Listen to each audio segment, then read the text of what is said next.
আমাদের আজকের এপিসোডে আমাদের গেস্টের নাম বলার আগে আমি দুইজনের নাম বলবো, সেটা হচ্ছে গিয়ে সাগর রুনি।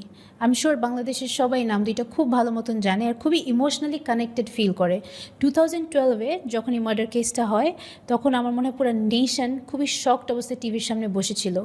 এখন এটার হত্যার বিচার নিয়ে কবে বিচার হবে এটা নিয়ে অনেক কিছু হয়ে গেছে, বাট সেদিন apart from that murder, apart from কবে এদের বিচার হবে, অ্যাপার্ট ফ্রম কে সেদিন ওদের বাসায় ঢুকলো, একটা মেইন ক্যারেক্টার ছিল যার বয়স ছিল 5.5 বছর। সাগর রুনির ছোট ছেলে মেঘ। ছোট ছেলে বলতে ওদের একটাই ছেলে, তাদের একমাত্র ছেলে মেঘ। খুবই ব্রুটালি সেদিন রাত্রে মেঘ বাসায় ছিল এবং যা হয়েছে খুব সম্ভবত ওর সামনে হয়েছে এবং ও সারা রাত সব কিছু দেখার পর ভোরবেলা ওর নানিকে ফোন করে বলে যে ওর মা বাবার সাথে কি হয়েছিল। আমার মনে হয় লাস্ট 12 বছর কেন পুরো 50 বছরও যদি আমরা হিস্ট্রি দেখি এরকম কোনো ঘটনা কখনো আমরা দেখিনি। বিচার নিয়ে সবাই সবসময় চিন্তা করতো, কিন্তু আমি এবং আমি শিওর আমার মতো এরকম অনেকেই প্রায় সময় ইউটিউবে গিয়ে বা গুগলে গিয়ে সার্চ করে খবর নেওয়ার চেষ্টা করতাম যে এই 12 বছরে মেঘ কেমন আছে, মেঘের স্কুল লাইফ কেমন গেল, মেঘকে কে দেখে রাখলো, মেঘ কি ওর মা বাবাকে মিস করে কিনা, মেঘ ভালো আছে কিনা। আমি কিন্তু কখনো জানতামও না যে মেঘকে আমি কখন আমার সামনে পাবো, বা তারপরেও কিন্তু আমি কোনো না কোনোভাবে ইউটিউবে গিয়ে গুগলে গিয়ে মেঘের খবর নেওয়ার চেষ্টা করতাম। আজকের আমাদের এপিসোডে মেঘ এবং ওর মামা যে ওর লিগাল গার্জিয়ান এসে ওদের এন্টায়ার লাইফ জার্নি আর মেঘ কীভাবে কাটিয়ে উঠল ওর মা বাবাকে হারানোর দুঃখটা, এটা নিয়ে আমাদের সাথে কথা বলবে। আসসালামু আলাইকুম ভাইয়া। Hello Megh. Hello. Thank you so much ভাই, আপনি অনেক কষ্ট করে আমাদের জন্য সময় বের করেছেন। আজকে অনেক কষ্টে আপনাদেরকে পাইলাম অ্যাকচুয়ালি ফাইনালি আজকে আমাদের শোতে। আপনাকে ধন্যবাদ আমাদের টাকার জন্য। জি আচ্ছা ভাইয়া, শুরু করি আমরা। সবাই জানে যে আপনি সাগর রুনিয়াপুর আপন ভাই এবং কোনো কনফিউশন থাকলে আমি শিওর এতদিনে সবাই জেনে গেছে যে আপনি তার আপন ভাই। এখন সেদিনের ঘটনার পর তো ধরেন তার পরের দিন থেকে হয়তো ওর কাস্টাডি বলেন, ওর দায়িত্ব বলেন, পুরোটাই আপনার উপর। কেমন ছিল হঠাৎ করে এই শিফটটা, মামা থেকে একটা প্যারেন্টের পজিশনটা নেওয়া এত কঠিন একটা সময়, তাও আবার? জি, মানে মামা থেকে মানে কারো মানে প্যারেন্টের দায়িত্ব নেওয়া এটা আসলে একটা আমি বলবো সৌভাগ্যের ব্যাপার, বাট এই জার্নিটা আসলে খুবই টাফ ছিল এবং আসলে খুবই একটা দুর্ভাগ্যজনক বিষয়ের মাধ্যমে এটা হয়েছে। এবং পরবর্তী সময়ে যে মেঘ যে ট্রমাটাইজ ছিল, এই ট্রমা এবং আমরাও ছিলাম এবং আমাদের সব কিছু মিলে ওই সময়টা এই তদন্ত ফেস করা, সাংবাদিকদের ফেস করা, বাসার সবাই মানে যে একটা অবস্থার মধ্যে আমরা যাচ্ছিলাম, সো খুব টাফ একটা জার্নি ছিল আসলে ওই সময়টায়। বাট শিফটটা তো উইদিন মানে আপনি ট্রমাটাইজ, আপনি আপনার মা, অ্যান্ড যেদিনই ঘটনাটা ঘটে তার পরের দিন থেকেই মেয়েদের দায়িত্বটা আপনার সাথে সব কিছু মিলে। ওর কি ডিফিকাল্ট ছিল আপনার সাথে অ্যাডজাস্ট করা এই শিফটটা, চেঞ্জটা? না, ইনফ্যাক্ট ও আমি বলি ঘটনার প্রথম যেদিন ঘটলো ও তো আসলে কি আমি মেঘের যেদিন জন্ম হয় 2006 সালের 16 জুন, আমি পুরো দিনটা বলতে পারবো। কারণ হচ্ছে কি একটাই তো আসলে আমার বোন, সো বোনের সাথে আমাদের সম্পর্কটা একটু ভাই বোনের সম্পর্কটা একটু ডিফারেন্ট হয়। এবং আমার সাথে যেহেতু আমার বড় ভাই ছোট মাঝখানে আমি, এবং আমার ওর বোনের পরে আমি আর কি, যদিও আমাদের গ্যাপ 5 বছরের, কিন্তু একটা আমাদের ফ্রেন্ডশিপটা বেশি ছিল আর কি আমার বোনের সাথে। সো মেঘ যখন হয়, মেঘের ওই হওয়ার সময়টা, ইভেন মেঘ যখন পেটে ছিল, আমার বোন তখন বাসা থাকতো, আমি কিন্তু গিয়ে আমার বোনকে সময় দিতাম। এবং আমার খালারা বলতো যে হচ্ছে রুনার বোন তো ভাই, হ্যাঁ, যে বোনের রোলটা প্লে করে ভাই প্লে করছে। তো মেঘ যখন হলো এবং ওই একটু যখন বড় হতে থাকলো, আমার সাথে এই ধরনের বাসায় যাওয়া বলেন, কোনো দরকারে বলেন, বা ওকে বাইরে ঘুরতে যেতে হবে, কারণ আপুরা থাকতো না। আমার বোন দুলা ভাই দুজনে তো আসলে জার্নালিস্ট ছিলেন, সো ওদের সময় ছিল না। এবং এমনও হয়েছে মেঘ যখন অনেক ছোট, আপুও গেছে হচ্ছে অস্ট্রেলিয়াতে, আমেরিকাতে, সাগর ভাই অস্ট্রেলিয়াতে। তো 25 দিন মেঘ আমাদের সাথে ছিল। তখন বয়স কত ছিল? তখন মেঘের বয়স কত ছিল? 2.5 বছর। আচ্ছা। তারপরে আমরা সবাই, আমার দুলাভাই তখন জার্মানি চলে গেছে, তো আমার বোন অফিসের কারণে যেতে পারেনি, আমরা বাসার সবাই মিলে গেলাম আমাদের গ্রামের বাড়িতে, ওকে নিয়ে গেলাম। এবং যে মায়ের জন্য রাত হলে কান্নাকাটি, যেটা আমরা বড় হয়েও করেছি, যে নারী বাসায় গিয়েছি পরীক্ষা শেষে, মেঘের মধ্যে কখনো ওটা ছিল না। কারণ ও আসলে আমাদের সাথে এত বেশি ফ্রেন্ডলি ছিল, এত বেশি ইউজড ছিল, ওইটা এখনো ফিল করেনি যে মা বাবা কোথায় কাঁদতে হবে এটা না। এবং ও অলওয়েজ ওরা যখন বাংলাদেশে শিফট করলো, মারা যাওয়ার 5-6 মাস আগে, তখন প্রতিদিন বাসায় আসতো, এসে সবার আগে শাঙ্কা কোথায়, আমাকে ডাকতো শাঙ্কা এসে আমার ধরেন আমি হয়তো অভিনয় করতেছি, ঘুমাচ্ছি, কারণ আমি অফিস করে টায়ার্ড থাকতাম। ও দেখলাম আমার গায়ের মধ্যে উঠে লাফালাফি, মানে খেলতে হবে ওর সাথে। ওর মা হয়তো আগে মারছে, আসে আমার কাছে বিচার যে মিমি মারছে, কিছু বলো। এই যেগুলো তখন থেকে ছিল। বাট সেই দিনের পরে প্রথম যখন ওই বাসায় গেলাম, তখন আমার মা ছিল, আমার ছোটো ভাই ছিল। হ্যাঁ কিন্তু মেঘ আমি যাওয়ার পর মেঘ আমি ওকে যখন জড়ায় ধরলাম, ও বমি করে দিল পুরো রুমের মধ্যে। মানে আমার ধারণা কি ওর ভিতরে একটা ভয় যে আটকে ছিল, ওইটা তখন রিলিজ হলো মেন্টালি। এবং পুরো ফ্লোর বমি করে, তারপর আমাকে জড়ায় ধরলো এবং ওর পুরো 2 চোখ ভিতরে ঢুকে গেছিলো। মানে কিছু ছবি হয়তো আপনারা দেখবেন এগুলো, আর ওর চোখগুলো দেখা যাচ্ছিল, এতটা ভয়ে হয়ে ছিল। ফার্স্টে আপনার মা এবং আপনার আরেক ভাই যে আমার ছোট ভাই গেছিল। কয়টার সময় আপনি যান? আমি গিয়েছিলাম অ্যারাউন্ড 8টা-15টার দিকে, ওরা মানে 7টার সময় গেছিল, কারণ আমার অফিস ছিল। আচ্ছা সো আমি জাস্ট অফিসের নিউজ শেষ করে নিচে এসেছি, নাস্তা শেষ করার পর তখন আমার ছোটো ভাই ফোন দিয়েছে যে এরকম তুমি তাড়াতাড়ি আসো। পরে আমি তাড়াতাড়ি করে অফিস থেকে গাড়ি দিল, বাসায় আসলাম 2 কলিগকে নিয়ে। পরে দেখি নিচে অনেক মানুষ, গেট লাগানো। পরে আমি বললাম যে আমি ভাই। পরে গেলাম, যাওয়ার পর তো যে পুলিশ আসছে, তখন তো দেখলাম আমার মা কাঁদতেছে এরকম। পরে আমি জাস্ট কোনোভাবে দরজা খুলে দেখে, আসলে ওটা দেখার মতো কিছু না, যে আমরা যেটা হয় যে আমাদের লাশ দেখলে আমরা জড়ায় ধরি আপনজন মারা গেলে, এটা ছিল না। সো আমিও ফ্লোরে বসে পড়ি। দেন আস্তে আস্তে যখন দেখলাম যে আসলে একজনকে স্ট্রং থাকতে হবে, তখন আপনার উঠে টেক ওভার করি।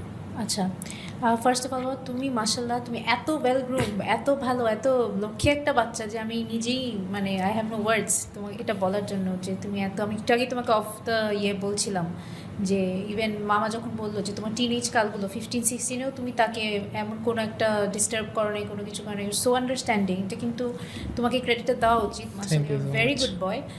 তুমি যদি একটু তোমার মামার বন্ডিংটা বলো তোমার পক্ষ থেকে, যেহেতু সে বললো যে আগে থেকেই তুমি তার সাথে ক্লোজ ছিলে এবং নর্মালি ক্লোজ থাকা মামার সাথে, অ্যান্ড মা বাবা হারিয়ে আবারও সেই মামার সাথে ক্লোজ হয়, অ্যান্ড প্রবাবলি সেই তোমার মা এবং বাবা দুজনের পার্টে মিলে প্লে করে। তোমার মানে কি ফিল করো তুমি যে তার ইম্প্যাক্টটা তোমার লাইফে এবং তার তোমাদের বন্ডিংটা? আমার তো সরি, আমার মামার সাথে আমার বন্ডিং তো ছোটোবেলা থেকেই, মামা যেটা বললো। তো এখন আর কি আমি আর মামা মিলে যেরকম আমরা ঘুরতে যাই, ইদার ঢাকার বাইরে কোথাও বা আশেপাশে কোথাও আমরা ঘুরতে পছন্দ করি। তারপর হচ্ছে আমরা একসাথে খেলা দেখি। হ্যাঁ, আমরা দুজনেই মাদ্রিদ ফ্যান। আবার হচ্ছে মামা হচ্ছে আর্জেন্টাইন ফ্যান, আমি হচ্ছে ব্রাজিল ফ্যান। তো এইগুলো নিয়ে হয় আমাদের মধ্যে। আমাদের বন্ডিং খুব ভালোই, মানে মেনলি আমরা দুজনেই স্পোর্টস লাভ করি। তারপর যেখানে যাই মামার সাথে যাই। ধরেন যে আমি আর আমার মামা মিলে হচ্ছে কাউকে ভালো লাগলো না, আমি আর আমার মামা মিলে হচ্ছে আমরা দুজন আমরা ওকে হচ্ছে রোস্ট করি, অ্যান্ড আমরা দুজন মিলে হাসি। অ্যান্ড মামার সাথে অলওয়েজ হচ্ছে একটা আলাদা এরকম বন্ডিং, অ্যান্ড এটা সবাই জানে, আমার ফ্রেন্ডরাও জানে যে আমার মামার সাথে কীরকম বন্ডিং, আমার মামা কীরকম। অ্যান্ড আমার ফ্যামিলির সবাই জানে যে আমার মামা কত রেসপন্সিবল নিছে। আচ্ছা, তোমার সেই দিনের ঘটনার আগে আমি জানি তুমি ধর মাত্র 5.5-6 বয়স ছিল, তার আগে তোমার মা বাবার কোন মেমোরিটা সবচেয়ে স্ট্রং, যে ওই সময় কাটাতে এইভাবে, ওটা কি মনে পড়ে? স্পেশালি জার্মানিতে যে সময় ছিলাম, ম্যাকডোনাল্ডসে আমরা most of the time lunch করতাম। তো ওইটা আমার মনে পড়ে। পরে মেনলি ম্যাকডোনাল্ডসের ওইটা বেশি মনে পড়ে অলওয়েজ। তারপর হচ্ছে দেশে আমাকে স্কুলে নিয়ে যেত। তারপর স্কুল থেকে তো নিয়ে আসতো না, নিয়ে আসতো না বলতে হচ্ছে আমার আম্মু অফিস চলে যেত, আমার নানু হচ্ছে আমাকে নিয়ে যেত। পরে হচ্ছে রাতে বা সন্ধ্যার দিকে আর কি আমার আম্মু হচ্ছে অফিস শেষ করে দেন হচ্ছে আমাকে বাসায় নিয়ে যেত, যেহেতু আমাদের আলাদা বাসা ছিল, বাট সেম এরিয়াতে, লাইক হচ্ছে উইথিন 500 মিটার্স, অনেক কাছেই ছিল। তো তখন আর কি আমার এটাও মনে আছে যে আমার পড়ার সময় লিখতে গিয়ে এর মাত্রাটা একটু উল্টাপাল্টা হয়ে যেত, তখন একটু আমাকে মারতো। তো তখন অনেক কান্দতাম, ওইগুলো মনে পড়ে। আবার ওই সবের পরও আমাকে সুন্দর মতো ভাত খেয়ে দিত, এটাও মনে পড়ে। আচ্ছা, জার্মানিতে কতদিন ছিলেন? 2 to 3 years এরকম একটা ছিল, এরকম এমন ছিল। জন্ম ঢাকায় হয়েছিল, তারপরে জার্মানিতে? হ্যাঁ, আমি ফুললি বাংলাদেশি। তো জার্মানিতে লাইক হচ্ছে বাবা যে সময় আই গেস ডয়েচে ওয়েলেতে হচ্ছে জবটা পায়, তো ওই সময় আর কি পরে বাবা হচ্ছে যতটুকু জানি বাবা চলে গেছিলো আগে, না? হ্যাঁ, তারপর আমরা চলে গেছি। পরে গিয়ে ওখানে আমি ফ্লুয়েন্ট জার্মান জানতাম, ওখানে একা কিন্ডারগার্টেনে পড়তাম। তো আমার লাইক মনে আছে যে আমরা ট্রেন করে আর কি কিন্ডারগার্টেন পর্যন্ত যেতাম। তো ওখান থেকে পরে আর কি প্রায় সময় বাবার অফিস যেতাম। বাবার অফিস অনেক বড় ছিল, অ্যান্ড লাইক অনেক বড় কি, যেহেতু অনেক বড় একটা টিভি চ্যানেলের অফিস, তো এটা অবভিয়াসলি অনেক বড় হবে। তো ওখানে যেতাম, তো এইগুলা ভালোই মনে আছে। তো ঢাকায় শিফট হওয়ার 5 থেকে 6 মাসের মধ্যে এই ঘটনাটা ঘটে। জি। আচ্ছা, তোমার মানে ফেরোকে শেয়ারিং, ধরো ওই ঘটনার পর তোমার যতটুকু মেমোরিতে সবচেয়ে ডিফিকাল্ট তোমার কাছে কোন জিনিসটা কোপ করা ছিল? বড় হয়ে ওঠা, ধরো 10-11 বছর বয়স পর্যন্ত তোমার সব থেকে ডিফিকাল্ট কোন পার্টটা লাগতো নিজের কাছে ডিল করতে, ইমোশনালি বলো বা সোশ্যালি? আমি তো অলওয়েজ হচ্ছে একটা জিনিস যেটা ফার্স্টের দিকে অনেক মানে খারাপ লাগতো, মানে হয়তো কি সবাই বলতো যে তুমি সাগরণী ছিলে না, তুমি সাগরণী ছিলে না। হ্যাঁ, তখন ফার্স্টের দিকে আমার খুব মানে এটা কেন জানি আমার অনেক, আমি তখন তো বুঝতাম না, আই গেস হচ্ছে সাইকোলজিক্যালি আমার হচ্ছে এটা হচ্ছে মাথায় আঘাত করতো। তো ওভাবে ওখান থেকে ওইটা হচ্ছে আমাকে একটু আঘাত করতো। পরে আর কি মেবি 2 to 3 ইয়ার্সের মধ্যে আমি নর্মাল হয়ে যাই, এটা হচ্ছে পরে ইউজ টু হয়ে যায়।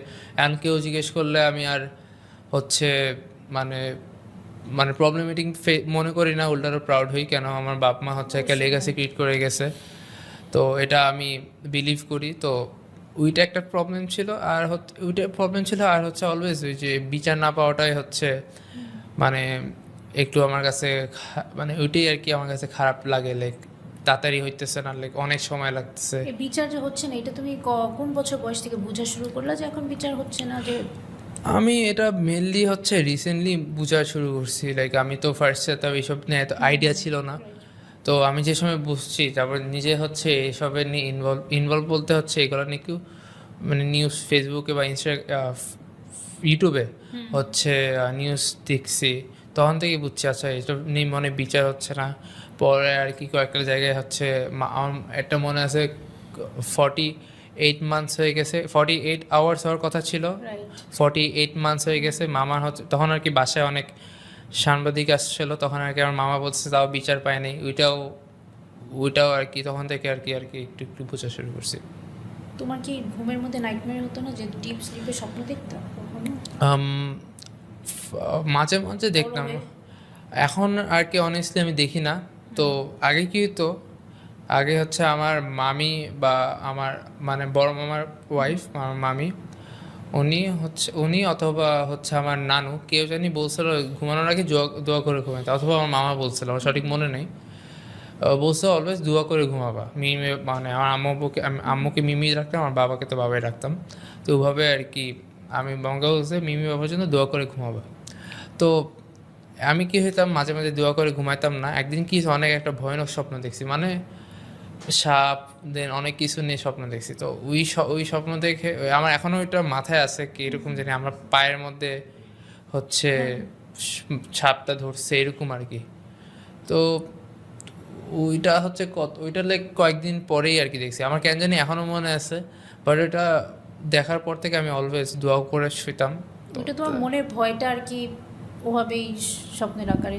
হ্যাঁ, তো আর কি আসছে তারপর আর কি তখন থেকে মানে তারপর থেকে আমি অলওয়েজ দোয়া পরে ঘুমাইতাম। পরে থেকে আর আমি কোনো কিছু আর কি ঘুমাতো সবসময় তো আর একা তো না আপনার সাথে? না, অলওয়েজ মামার সাথে ঘুমাইতাম। ইভেন আমি যত মনে পড়ে লাইক মামা হচ্ছে ওয়াশরুমে গেলেও রাতের বেলা আমি অনেক ভয় পেতাম, মানে একটু দূরে থাকলে আমি ভয় পেতাম। তারপর হচ্ছে জানলা তাকায় থাকলে মনে হয় যে কেউ আসতেছে, এরকম আর কি মনে সব হতো। কিছু তো তোমার সেদিনের পরেই ডেভেলপ হয়। হ্যাঁ, তার আগে তোমার হয়তো এমনি একটা সিকিউর বাচ্চা ছিল। আমার হচ্ছে কি আমার আম্মু কখন আমাকে একটু রক্ত দেন মরে যাওয়া বা ডেথ, এই ওয়ার্ডটা আমাকে হচ্ছে প্রোনাউন্স করতে দিত না। হ্যাঁ, এটা তো ধরেন 5.5 আমরা সবাই বাচ্চাকে যেভাবে প্রোটেক্ট করে, যেটা হচ্ছে ভেরি আনফর্চুনেট যে ওর। আচ্ছা, আপনার ওই দিনের ইনসিডেন্টের আগে আপনার রুনিয়াপুর সাথে লাস্ট কবে কি কথা হয়, বা সেদিন সারাদিন কি কোনো কমিউনিকেশন, কোনো কথা হয়েছিল? না, সেদিন কোনো কথা হয় নাই। আমি একটা কাজে যাচ্ছিলাম রাতের বেলা, তখন আপু অফিস থেকে আসছে। তো সেদিন আবার মেঘের স্কুলের পিকনিক ছিল। সো পিকনিক থেকে আম্মার সাথে আসছে, ও আম্মার সাথে এসে খেলতেছে, আমাকে আদর করে নিচে নামলাম, আমি কাজে যাব। তখন আপু আসতেছিল, তো জাস্ট কথা হলো হাই আপু, হাই ভাইয়া, এই এতটুকুই। তো আমি কারণ আমার দেরি হয়ে গেছে, আমি তাড়াতাড়ি যাচ্ছিলাম, ও রিক্সা করে আসলো মেঘকে নেবে। সো ওই গলির মধ্যে এতটুকু, আসলে তখন জানতাম না যে আর কোনোদিন কথা হবে না। সো জাস্ট এতটুকু কথা হওয়ার পর আমি চলে আসছি, এই ছাড়া কোনো কথা হয়। ইন কেস তার আগে বা ধরেন যেদিন এই ঘটনা ঘটে তার আগে লাস্ট 1 মান্থ কোনো কি ফিয়ার ছিল তাদের মনের ভিতরে, হ্যাঁ, কোনো আপু শত্রু, কোনো অনেক ফিয়ার? একদিন অনেক কথা হলো কিছু আমার, share অনেক করো? কথা হলো, মানে অনেক কথা আমি জাস্ট আমি বললাম আমার বাসা থেকে আমি একটা বেলি রোড গেলাম, পুরো রাস্তাটার সাথে কথা বলতে বলতে গেছি। তো তখন যেটা হলো ও যখন খুব ডিপ্রেস আসলে ওর অফিস নিয়ে, আমি বলবো না যে এটার সাথে আসলে ওর ইয়ার কোনো, আর অফিস নিয়ে খুব বলে যে অফিস থেকে ওকে খুব অ্যাসাইনমেন্ট দিচ্ছে না বা এগুলো নিয়ে একটু মানে। তো তারপর আমার কিছু অফার ছিল তখন, আমাকে একটা, আমি যেই পোস্টে ছিলাম তার চেয়ে মানে আমি তার চেয়ে একটা বেশি পোস্টে হচ্ছে আমাকে ডাকতেছিল একটা অফিসে, নতুন একটা টিভি চ্যানেলে।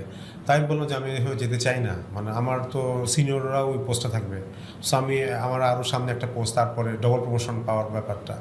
তো দেখো অপরচুনিটি হয়তো তোমাকে পছন্দ করে, তুমি যাও, এগুলো নিয়ে অনেক কথা হচ্ছিল, এবং ওর প্রবলেম আমার প্রবলেম নেই। আমার সমস্ত একটা বিশাল প্রায় আমার 45-50 মিনিটসের মতো একটা কনভারসেশন, লম্বা কনভারসেশন। সেটা কতদিন আগে হতে পারে? আমার খুব বেশি 15-20 দিন, আচ্ছা। 15-20 দিন আগের ঘটনা এই আর কি। তো এরপরে এত বড় কথা হয়, দেখা তো হয়েছে অনেকবারই, দেখা হয়েছে যেহেতু পাশাপাশি বাসায়, মানে কাছাকাছি একই এলাকাতেই, 10 মিনিট হেঁটে যেতে লাগতো ওর বাসায়, 10 মিনিট না। আরও কম ইজিলি। সো যাওয়া হয়তো বাসায়, আর ওদের কিছু দরকার হতো আমাকে বলতো, যেটা লাগবে বাবা, আমাদের কিছু দরকার হলো। আমার বোনের প্রতি আসলে আমরা এতটাই আমার বোনের প্রতি ডিপেন্ডেন্ট ছিলাম, আমি যখন মারা যাওয়ার পরের দিন যখন মামলা করতে চাই, আমি ওকে ফোন দিচ্ছিলাম যে মামলা করতে যাবো, আমি কী মানে সেখানে ব্যাপারগুলো কী। মানে মনের অজান্তে আপনি? হ্যাঁ, আমি ওর ফোন ডায়াল আচ্ছা। করতেছি, আমি বললাম, কাকে ফোন দিচ্ছি আমি আর কি, গাড়িতে উঠে। এখন যদি সেদিনের ইয়েতে যাই, সারা রাত তো ও বাসায় একা ছিল, জি। আর কেউ ছিল না। সো বেসিক্যালি ও হয়তো সারা রাত মেবি ঘুমাচ্ছিল বা ব্ল্যাকড আউট ছিল কিছু। ও উঠেই ওর নানিকে ফোন দেয়, ফোন দিয়েও কি বলে? ফোন দিয়ে বলে যে আম্মা মিমি বাবা মারা গেছে, আমাকে নিয়ে যাও, এটা বলছে আমার মাকে। এবং হচ্ছে ওই তার আগের সম্ভবত ফ্রেন্ড ছিল আমাদের ধারণা, কারণ হচ্ছে যে 2টার সময় সাগর ভাই যদি আসে, তাদের অফিসের গাড়ি থেকে নামাই দিয়ে গেছে ওই সময়টা, একটা নিউ বুলেটিন শেষ করে যতক্ষণ লাগে আসতে, শেষ করে তো আমার 2টার সময় বাসে এসছে, 2টা থেকে ও ফোন দিয়েছে ধরেন 7টা থেকে 7:30 প্রবাবলি।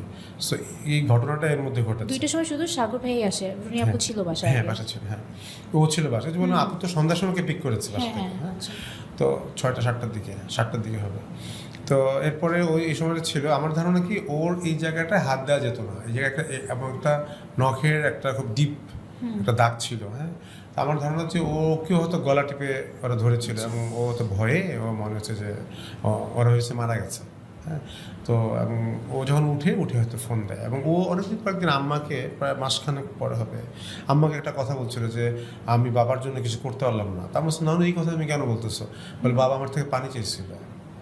তো আমাদের ওই পোস্টমর্টেম রিপোর্টে অনেক সময় বলছিল যে সাগর ভাইয়া অনেক পরে মারা যান, উনি হয়তো অনেকক্ষণ বেঁচেও ছিলেন মনে হয় আসলে এগুলো সব।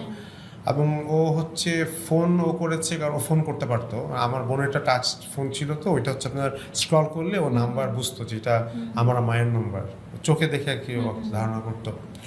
আর এবং যে দরজা খোলার ব্যাপারটা ওইটাও খুলতে পারতো, কারণ তার কিছুদিন আগে ওর বাসা আমাদের দাওয়াত ছিল, তো দেখলাম ওকে সুন্দর করে আমাদের সবাই, আমরা যখন যাচ্ছি আমাদের রোজার মাসে, ও স্যান্ডেলটা নিয়ে রেখে দিচ্ছে সুন্দর করে।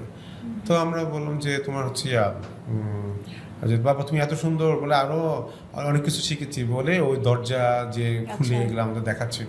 তো আরও 4-5 মাস আগেই ওটা পারতো, সো তখন তো আরও পারবে। সো ওই যেটা করতো, দরজা ঠেলে দরজার উপর দাঁড়িয়ে ও চিটকিনটা খুলতো দরজার, সোফার উপর দাঁড়িয়ে। হ্যাঁ ওই তো সোফার কথা। তোমার কি বাবার সকালের কথা কিছু মনে আছে যখন তুমি নানুকে ফোন করো?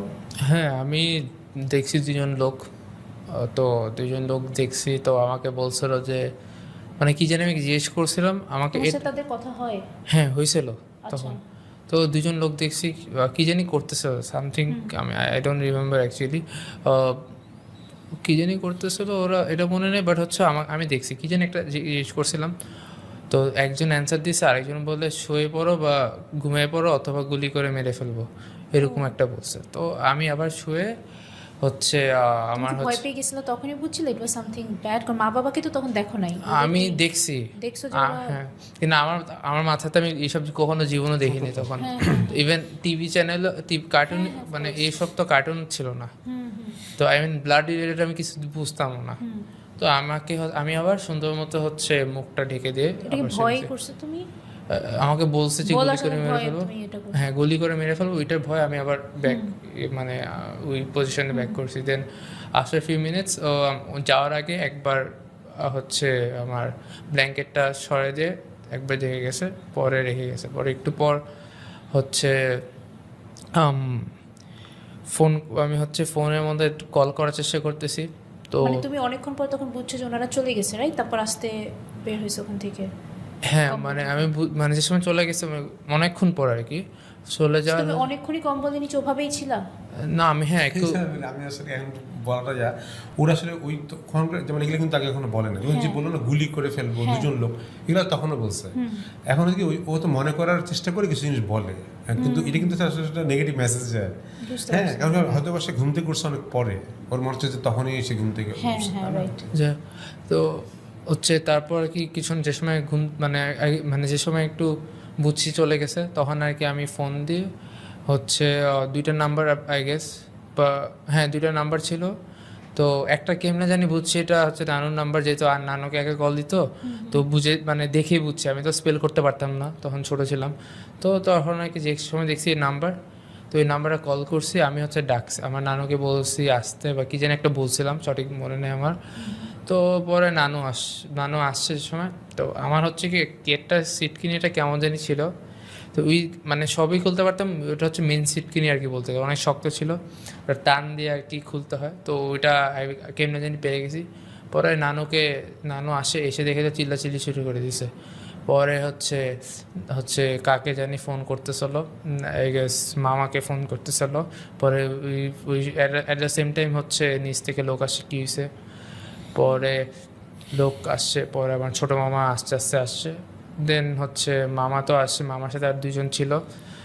তো একটা আঙ্কেল আর কি জিজ্ঞেস করছে, বাবা কী হয়েছে, কখন কি তুমি কে কাকে দেখছো, এইসব কি জিজ্ঞেস করতেছিল। তো দেন আর কি আস্তে আস্তে হচ্ছে সবাই আসা শুরু করছে, and আমি হচ্ছে অ্যাট দ্য সেম টাইম হচ্ছে আমাকে অন্য বাসে নিছে, লাইক আমার একটা নেবারের বাসায় নিছে, নিচতলায় মানে নেক্সট ফ্লোরটায়। পরে হচ্ছে ওই বাসাতেই শুয়েছিলাম। পরে আর কি তবে তো মামা আসলো। না মামা আসছে আগেই, এটা হচ্ছে মামা আমি আসে আসলে ছিল অনেকক্ষণ পরে, যখন মানুষ অনেক আসছে, তখন অনেক জার্নালিস্ট আসছে, পুলিশ আসছে, তখন হচ্ছে ওই নিচে একটা বাসা নিয়ে গেছে নিচে সেটি যে মুন্নিশা একটা ইন্টারভিউ করছিল, যেটা নিয়ে অনেক তখন কথা, ওইটা ওই নিচের বাসা। না ওই নিচের বাসা না, নিচের বাসায় না ওটা হচ্ছে আমি বলি, ওটা হচ্ছে পাশে ইয়াতে। বাবা ওটা আমার সামনে করছে আর কি। আরে না আমার মনে আছে, আমার 100% মনে আছে। এটা হচ্ছে বাবু নানা আছে না, বাবু নানার উপরতলা বাসা তো থাকতো, পলক নানা থাকতো। তো ওই বাসায় হচ্ছে আমাকে আমার মনে আছে গোসল করছে, ওই মিনিশা ওইটা তো করছে, ইমাম ভাই করছিল আমার তিনটা। ওটা মেবি করছে, বাট ইমাম ভাই করছিল, ইয়া আসছে মুন্নিশার সাথে আসছিল, কিরণ আন্টি আসছিল। তো আমার মনে আছে ওই বাসায় গেছি, আমাকে হচ্ছে নাসরিন নানু হচ্ছে গোসল করে দিছে, গোসল করে দেওয়ার পর দেন হচ্ছে আমি আবার বিজনেস হয়ে দিছে। তো বিজনেস হয়ে পরে দেখি ওনারা দুজন আসছে। ওইটা ইমাম ভাই প্রশ্ন করছিল ওই তিনতলা বাসা, রাইট? জিসিতে ছিল, উনি কথা বলতেছিল, হ্যাঁ ওইটা মিলাই ফেলছে, রাইট। সো ভাই আপনি আসলেন, ও আপনাকে দেখে বমি করলো, তারপরে নেক্সট কিছুদিন তো আপনাদের সাথে। হ্যাঁ সারা জীবন এরপর থেকে আমাদের সাথে। হ্যাঁ এক্স্যাক্টলি। ওর মেন্টাল স্টেটটা কি ছিল তারপরে, দিনের পর দিন রাতের ঘুম? প্রথম দিন তো আমরা নিজেরাই খুব ভয় ছিলাম। ইভেন আমরা আমার নানি বাসা ছিলাম পাশে রাজাবাজারেই, তো ওখান থেকে যখন রাতেবেলা আসি, আমাদের আসার পর হচ্ছে যে নিজে দেখি অনেক কয়েকজন মানুষ আর কি সিভিল ড্রেসে, ওদের দেখে আমরা ভয় পেয়ে যাই, যেটা আসলে কারা। ওরা বলে যে আমরা র্যাবের স্যাররা বলছে আপনাদের এখানে কোনোটা থাকতে। তো নিচে পুলিশ ছিল, র্যাবের লোকজন ছিল। তো এবং আমরা সব বাসা হচ্ছে আমরা প্রতিটা দরজা আলাদা, নর্মালি লক করার পরও চেয়ার বা কোনো যদি আটকে দিতাম, যে রাতে যদি অ্যাটাক হয় আমাদের উপর এরকম। এবং হচ্ছে যে আমি মনে আছে এরপর থেকে জীবনে আমাদের এই বাসাটায় রুমের একটা রুম বা একটা কোনো লাইট জ্বালা কখনো অফ করিনি, এটা ভয় কাজ করতো। এবং ও রাতেবেলা ও বলতো তখন যে ও সেদিন হচ্ছে তখন আমার বড় ভাইরা থাকতো আমাদের সাথে, তখন ওর একটা ছোটো বেবি ছিল সাথে। তো ও বলে রাতেবেলা আমার সারা রাত ঘুমায় নেই। তো বলছে ও বাবাকে দেখছো, বাবা ওকে দূর থেকে দাঁড়ায় কাঁদতেছিল ওকে দেখে। এটা তখন বলতো যে আগে বাবা আসছিল রাতে, এটা ফার্স্ট রাতের আর কি। না ওই আমরা বলে না ওর সময় যে যেন বাবা মারা গেলে রাতেবেলা আসে এরকম বলে না। সো ও বলছে যে আগে বাবাকে দেখছি, বাবা আসে, ও সারা রাত বেলা জাগা। আমার বড় ভাই যতবার উঠছে দেখে যে ও তাকায় আছে, হ্যাঁ। তো বলছে বাবা ওকে দেখে দূর থেকে কাঁদতেছিল, বাবা এটা বললো। তো তো এরপর থেকে তো ধরেন যে যেমন কাঁদতে একটু পরপর কাঁদতে আমরা অনেক জায়গায় চেষ্টা করতাম, যেতাম। তো আসলে তখন হচ্ছে কি আমার মা কাঁদতেছে, আমার বাসার লোকজন না খুবই আসলে না একটু সরল, বিশেষ করে আমার মা যদি যারা কথা বলে যদি জিজ্ঞেস করেন তখন ওদেরকে কন্ট্রোল করা আমার জন্য টাফ ছিল। মানে নিজে ধরেন যে সাংবাদিকরা তখন তো বুঝি নাই, পরদিন পেপারে দিলে অনেক আজে বাজে নিউজ আসতেছে, হ্যাঁ সো এদিকে পুলিশের লোকজন আসতেছে। আমরা পরদিন যখন গেলাম ওই বাসায়, ধরেন পুলিশের ভয়ানক বাজে ব্যবহার ওনারা।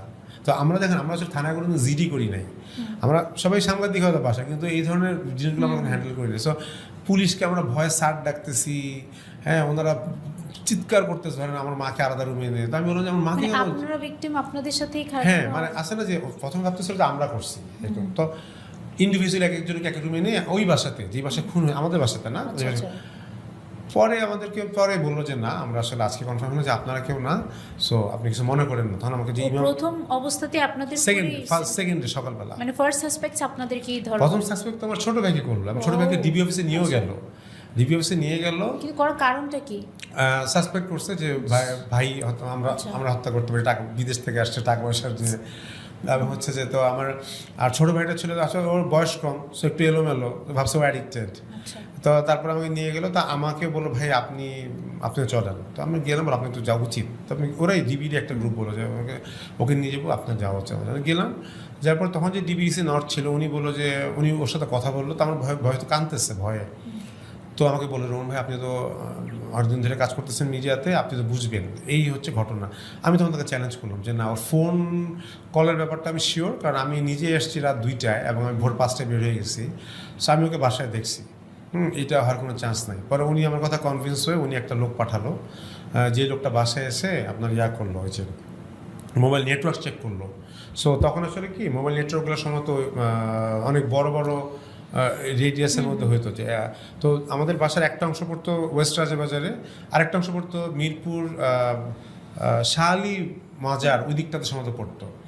সো দেখাচ্ছে কিন্তু আমরা দেখেন এটা কোনো সম্ভব না, একটা মানুষ এক রাতে 2 মিনিট পর পর যাবে। সো ও যখন আসলে এই রুমের এই পাশে আসতো, ওইটা পেতো, ওরা কনভিন্স হয়ে ছেড়ে দিল। কিন্তু ও তো সবচেয়ে বড় উইটনেস, হ্যাঁ ও তো মামা হলে তো ওই বলতো মামা ছিল বাসায় বা কিছু, তো এটা কি ওদের এটা তো আসলে কি হয় কি আমার পরে তো এগুলো বুঝি যে আসলে ঘটনাটা প্রথম থেকে চেষ্টা করেছে কোনো একভাবে ঘুরে দেওয়া। ধরেন আমরা যদি মিডিয়াতে না থাকতাম, বা ধরেন আমরা যদি আসলে যেমন ওকে ভাইরাকে নিচ্ছে, আমি যখন যদি আমি চ্যালেঞ্জ না করতাম, ইভেন ওরাও যদি আসলে পুলিশ শুরুর দিকে কিছুটা কোঅপারেট কিন্তু করছে আমাদের সাথে, রাদার দেন র্যাব অনেক যেমন টর্চার করছে আসলে বলতে পারবো আমি। তো আপনার ওনারা তখন শুনলো, উনি কিন্তু বলতে পারতো না ওনাকে সাসপেক্ট হচ্ছে, আমরা ওকে ধরে নিয়ে যাবো, বলতে পারতো, এটা করেনি। এবং এর পরের দিন হচ্ছে আপনার যে আপনার তো যেটা বলছেন মাকে এরকম চিৎকার করে অনেক ইন্টিগ্রেট করলো যে আপনি জানতেন না, অনেক কিছু। তবে তারা কনফার্ম হইলো। দেন তখন থানা পুলিশ সাথে আমরা রেগুলার ডিল করতাম, শুনতেছি মামলা হচ্ছে, এটা হচ্ছে। অ্যাট দ্য সেম টাইম এই শুনতেছে যে একটু পরে আমাদের বাসায় পুলিশ আসবে, আমার ভাইকে চুরি হয়ে যাবে, কারণ ওরা পেয়ে গেছে। আমরা এগুলো অনেক ধরনের গল্প শুনতেছি। এবং বাংলাদেশে যেটা হয় আপনার মেয়ে মানুষ আসলে মারা গেলে ওইটা সব কিছু হচ্ছে পরকের দিকে চলে যায়, কোনো একটা তার ব্যক্তিগত একটা আক্রমণ করে ঘটনাটা ঘটে, সেটা সে করলেও ঘটবে, না করলেও আছে। সো ঘটনাটা ওইদিকেও নিল, যার মানুষ আসলে এই নিউজগুলো খায়। এবং এটা কিন্তু হ্যাঁ, এবং তাদের মজার বিষয় হচ্ছে এটা কিন্তু দুঃখজনক, আমি বলবো মজার বিষয়, দুঃখজনক ব্যাপার এটা। কিন্তু আমাদের বা আমার বোন দুলাভাইয়ের দীর্ঘদিনের সহকর্মীরাই কিন্তু এই নিউজগুলো করেছে ওই সমাজে। হ্যাঁ, তো এবং এটার পক্ষে কোনো যুক্তি তখন ছিল না, এখনও নেই, এখনও কোনো দিন এটা তো, কারণ আমরা পরিবারের সদস্য, আমরা কিন্তু যেই বাসায় ছিলাম ওই বাসায় আছি, ওই ফোন ইউজ করছি আমাদের, এবং আমি ওই অফিসগুলোতে কাজ করেছি। সো আমাদের কোনো রকম চেঞ্জ নেই অ্যাক্টিভিটির। সো আমরা যদি আসলে ইনভলভ থাকতাম তাহলে তার সাথে বের হয়ে যেত। তখন তার মানে তারা আসলে জাস্ট মানুষ এগুলা নিউজ খায় বলে কিন্তু তারা করে গেছে, চিন্তা করেনি যে ওই পরিবারটা বা যারা মারা গেছে তাদের আসলে কতটা সম্মানহানি ঘটছে, বা তাদের এগুলো কিন্তু বাংলাদেশে চিন্তা করে না। এবং মনে করি এগুলোর প্রতিকার হওয়া উচিত। তো তখন মেঘ প্রচণ্ড কান্নাকাটি করতো, যেখানে যেতাম হঠাৎ করে কাঁদতো এবং বলতো যে আচ্ছা চিকিৎসা কখন শেষ হবে, ডাক্তার কখন ছাড়বে বিমি বাবাকে, ওর ট্রিটমেন্ট শেষ হয়নি। মানে আমরা বলেছিলাম যে মাটিতে রাখা হয়েছে, ওদের ট্রিটমেন্ট করছে, হ্যাঁ দুষ্টরা ওদের মেরেছে। তো ও বলতো যে কখন সুস্থ হবে, আমি কবে আসবে বাবা, কবে আসবে। তো কাঁদতো, রাত হলে কাঁদতো। এবং আমি যখন বাথরুমে গেলে, আর বাথরুম করতে পারতো রাতের বেলা, বাথরুমে গেলে চিৎকার করতো। আর ও তো ঘুম, আমি আস্তে বাথরুমে গেছি অনেকক্ষণ ধরে, জাস্ট বাথরুমে ঢুকে ও ধাম দরজা শাঙ্কা তুই বের হ চিৎকার ওর কান্ত বের হওয়ার জড়ায় ধরতে একদম আমাকে ধরে খামচা ধরে থাকতো।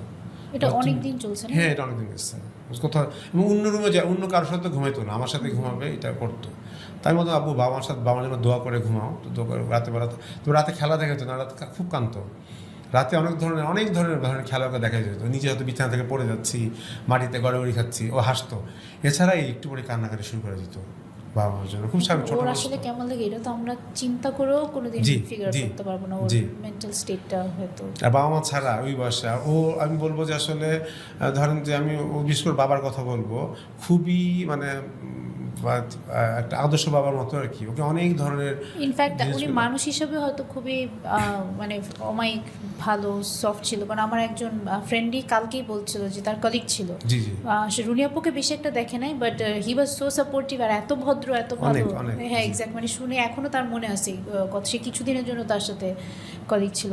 আচ্ছা ভাই, দরজা খোলার যে ব্যাপারটা যে ও ভিতর থেকে খুলে, তো তার মানে ওনারা কখন ঢুকে কখন বের হয় এটার কোনো ঢুকলো কিভাবে? বা আপনি বলেছিলেন আমাকে যে না, আউট এটা নাই, in in and and out out আসলে নাই। আমাদের এটা আমরা বের করতে পারিনি, কারণ তখন র্যাবের যে টিমগুলো আসতো, এবং আমি নিজেও অনেকবার ওই বাসায় গিয়ে আমরা আসলে এটা অনেক ডিসকাস করেছি অন্য মানুষদের সাথে, পুলিশের তাদের সাথে, অনেক জার্নালিস্টের সাথে, যে আসলে এটা শুধু একটা আউট ছিল, একটা রিল ভাঙা যেটা বলে, একটা ছবিও তো ওই সময় আসলে একটা শুধু ওদের যে কিচেনের সাথে যে বারান্দাটা, ওই গ্রিলটা বেঁকানো ছিল, এটা ছাড়া ওইটাতে আসলে একটা বড় মানুষের in out impossible.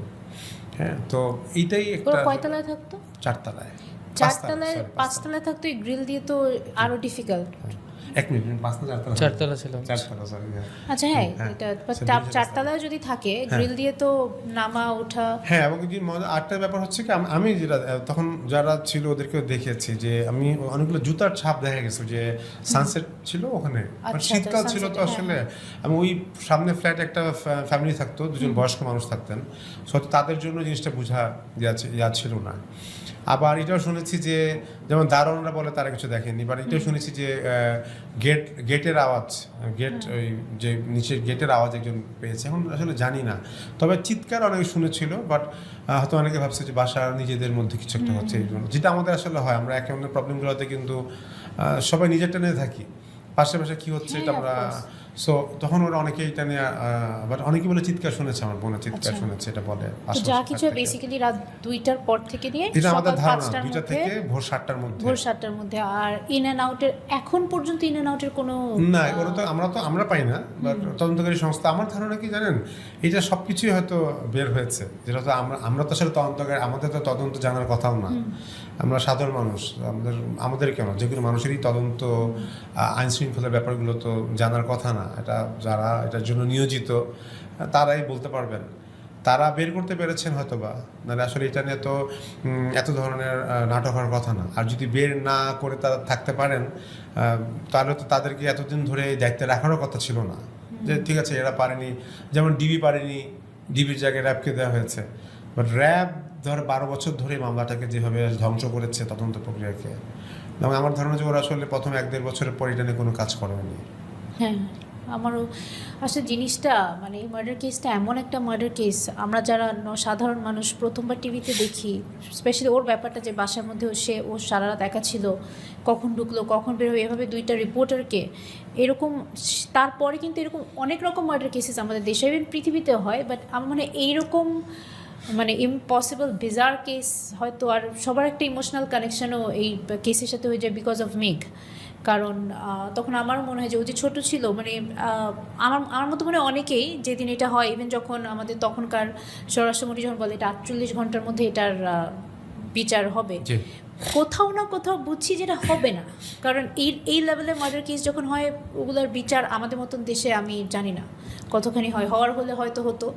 R so পুরাটা হয় কি কানেক্টেড, আমরা সবাই অনেকে ফিল করি ওর কারণে, যে মানে একটা বাচ্চা ও কি ফিল করে, ওর কেমন লাগে সারাদিন। ইনফ্যাক্ট আমি কিন্তু এরপরে বিচার কখনো ফলো আপ করতাম না, বাট আমার মনে হচ্ছে এটা কত বছর হলো, 12 বছর, 13 বছর হবে, 13 বছর হবে না, 12 বছরে কিন্তু প্রতি 3-4 বছর পর পর ওর আপডেট যখন যেখানে একটু একটু যে আসতো, ও কেমন আছে, ও কিভাবে হিল করলো, ওকে কে দেখে রাখলো, ওর কী হলো, সবাই কিন্তু কোনো না কোনোভাবে এই কেসের সাথে জড়িত ছিলাম ওর কারণে, যে ও মানে এটা কী হলো ওর সাথে, এটা তো ইম্পসিবল টু ইভেন আমাদের জন্য ফ্যাদম করা যে জিনিসটা কি মানে এবার আপনাদের সাথে যেটা হলো মানে এই একটা মার্ডার কেস কেউ কখনো আমরা ভুলতেই পারি নাই নর্মাল মানুষ হয়তো বিচার নিয়ে একটা সময় বুঝে গেছি যে বিচার হবে না আপনারা কি কোনো একটা পয়েন্ট ছিল যে মনে করছেন যে আসলে বিচার হবে না 48 ঘন্টা যে বলা হয়েছিল ওই সময়টা আমার ধারণা, এবং এটি কিন্তু ঘটনার কিছুক্ষণ পর পরই হ্যাঁ, যখন হ্যাঁ। সরাসরি আইনমন্ত্রী যে বলছে 50 বছর হ্যাঁ। সময় দিতে হবে, এটা কি আসলে কোনো লজিক্যাল কথা? 50 বছর কি একটা মার্ডারের বেঁচে থাকে নাকি? এটা একটু বুঝলেন প্লিজ। হ্যাঁ যেহেতু আচ্ছা, এটা we're আমি going there বলে দিচ্ছি। হ্যাঁ we're going there আমি বলি।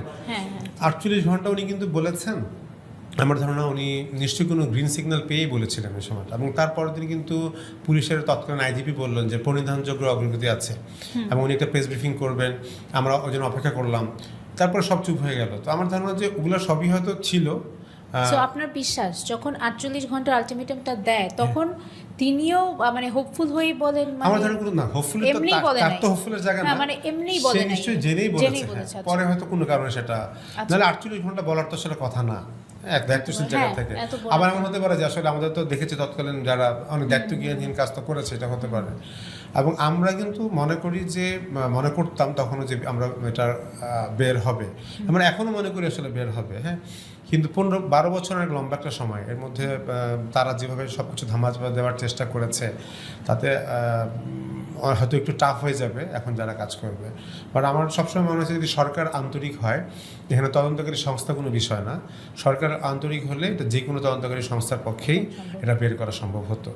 এবং বাট আমরা শেষের দিকে এসে আসলে বিচার চাওয়ার মনে হতো যে আসলে আপনি কার কাছে চাচ্ছেন বিচার, সেটাও আপনার নিজেকে ছোট মনে হতো আসলে, যে আপনি কার কাছে যাচ্ছেন, যার কাছে আসলে কোনো বিচার নেই, আপনি যার তার কাছে যে কোনো জিনিসটা চাবেন না। এখন আমরা আসলে কিছুটা আলোর মুখ দেখছি আমি বলবো, বাট আমরা যতক্ষণ পর্যন্ত আসলে আপনার কোনো ভিজিবল অগ্রগতি না দেখবো বা জিনিসটা না হওয়া পর্যন্ত আসলে এটা নিয়ে উচ্ছ্বসিত হওয়ার মতো কিছু নেই। সব কিছু আসলে এক পয়েন্টেই, কারণ আপনি শুরুর দিন যা ঘটেছে এখন পর্যন্ত কিন্তু ওই পয়েন্টেই সব কিছু আটকে আছে, কিছুই আগায়নি। কোনো অগ্রগতি কিন্তু আমরা জানতে পারিনি যে বিচার তো অনেক পরের ব্যাপার, কিন্তু কারা করেছে কী কারণে হয়েছে আমরা কিন্তু জানি না। আচ্ছা আমরা জানতে চাই, আমরা বলছি যে এটা অনেক বড় কারণেই হোক, যেসব রিজন আমরা শুনি আমরা মনে করি নিজেরা যেগুলো হতে পারে, বা অনেক ছোট কারণেই হোক, অনেক ধরনের গল্প তো শুনেছি আমরা, চুরির গল্প, পরকীয়ার গল্প, অনেক যে পরিবার ভাইরা জড়িত, অনেক যেটাই হোক কেউ না কেউ তো খুন করেছে এবং সেটা নিশ্চয়ই কোনো মানুষই করেছে। হ্যাঁ, এটার কারণটা কি এবং আসলে কারা করেছে এটা আমরা জানতে চাই, এবং প্রকৃত খুনিদের আসলে সুষ্ঠু তদন্তের মধ্যে বিচার আমরা চাই। আর সেদিন কি কিছু মিসিং আছে বাসা থেকে? হ্যাঁ, সেদিন দেখেন মিসিং ব্যাপারটা কিন্তু খুবই, আপনি যদি বলেন এটা অনেক সন্দেহ করার মতো ব্যাপার। পুরো বাসার মধ্যে কোনো কিছু 3টে রুম পুরো আনটাচ। ওকে হ্যাঁ, সাগর ভাই একটা ল্যাপটপ ছিল নষ্ট, ওটা কেউ টাচ করেনি, টিভি জার্মান থেকে রয়েছে এগুলো কেউ টাচ করেনি। ওদের রুমের মধ্যে তছনছ করা হয়েছে, কোনো কিছু নেওয়া হয়নি, শুধু গহনা নেওয়া হয়েছে। আপুর ফোনটা সাগর ভাইয়ের 2টা ফোনের চেয়ে দামি ছিল, সাগর ভাইয়ের ফোনের চেয়ে দামি ছিল। সাগর ভাইয়ের ফোনটা শুধু সাগর ভাইয়ের ফোনটাই নেওয়া হয়েছে, 2টা ফোন ছিল, 2টা ল্যাপটপ ছিল। একটা সাগর ভাই যে ল্যাপটপ ওটা ল্যাপটপটা নিয়ে যায়, বাদ বাকি সবই কিন্তু বাসার মধ্যে ছিল। আচ্ছা সো সাগর ভাই ল্যাপটপ, সাগর ভাইয়ের ফোন এন্ড গয়না এবং আমার গহনা, এবং গহনাটা হতে পারে যে একটা আইওয়ার, যে হ্যাঁ গহনা নিলে তো আপনি আরো অনেক কিছু নেবেন একটা বাসার মধ্যে, তখন তারা জার্মান থেকে এসেছে অনেক কিছু, এগুলো কিন্তু কেউ নেয়নি, তখন কেউ নেয়নি, মানে ছাড়া। এবং অন্য রুমগুলো টোটালি আনটা, যদি আসলে কনভেনশনাল চোর বা ডাকাত আসতো যারা সব রুম ট্রাই করতো, ওর রুমে একটা জায়গায় শুধু একটা সার্চ করা মনে হয়েছে এমন মনে হলো, এছাড়া বাদ বাকি রুমগুলো একদম ক্লিন। আচ্ছা হ্যাঁ, কোনো কিছু টাচ করা হয়নি। আর দামি ফোনটাও নেয়নি? না, দামি ফোনটাও নেয়নি, দামি ফোনটা কিন্তু রেখে গেছে, দামি ফোনটা। কারণ আমার বোনের যে ফোনটা ছিল নোকিয়ার ফোন মডেল, তখন টাচ স্ক্রিন, ওই ফোনটা কিন্তু তখনকার সময়কার ফোন, ওইটা কিন্তু তারা ফেলে গেছে, ওরা নেয়নি।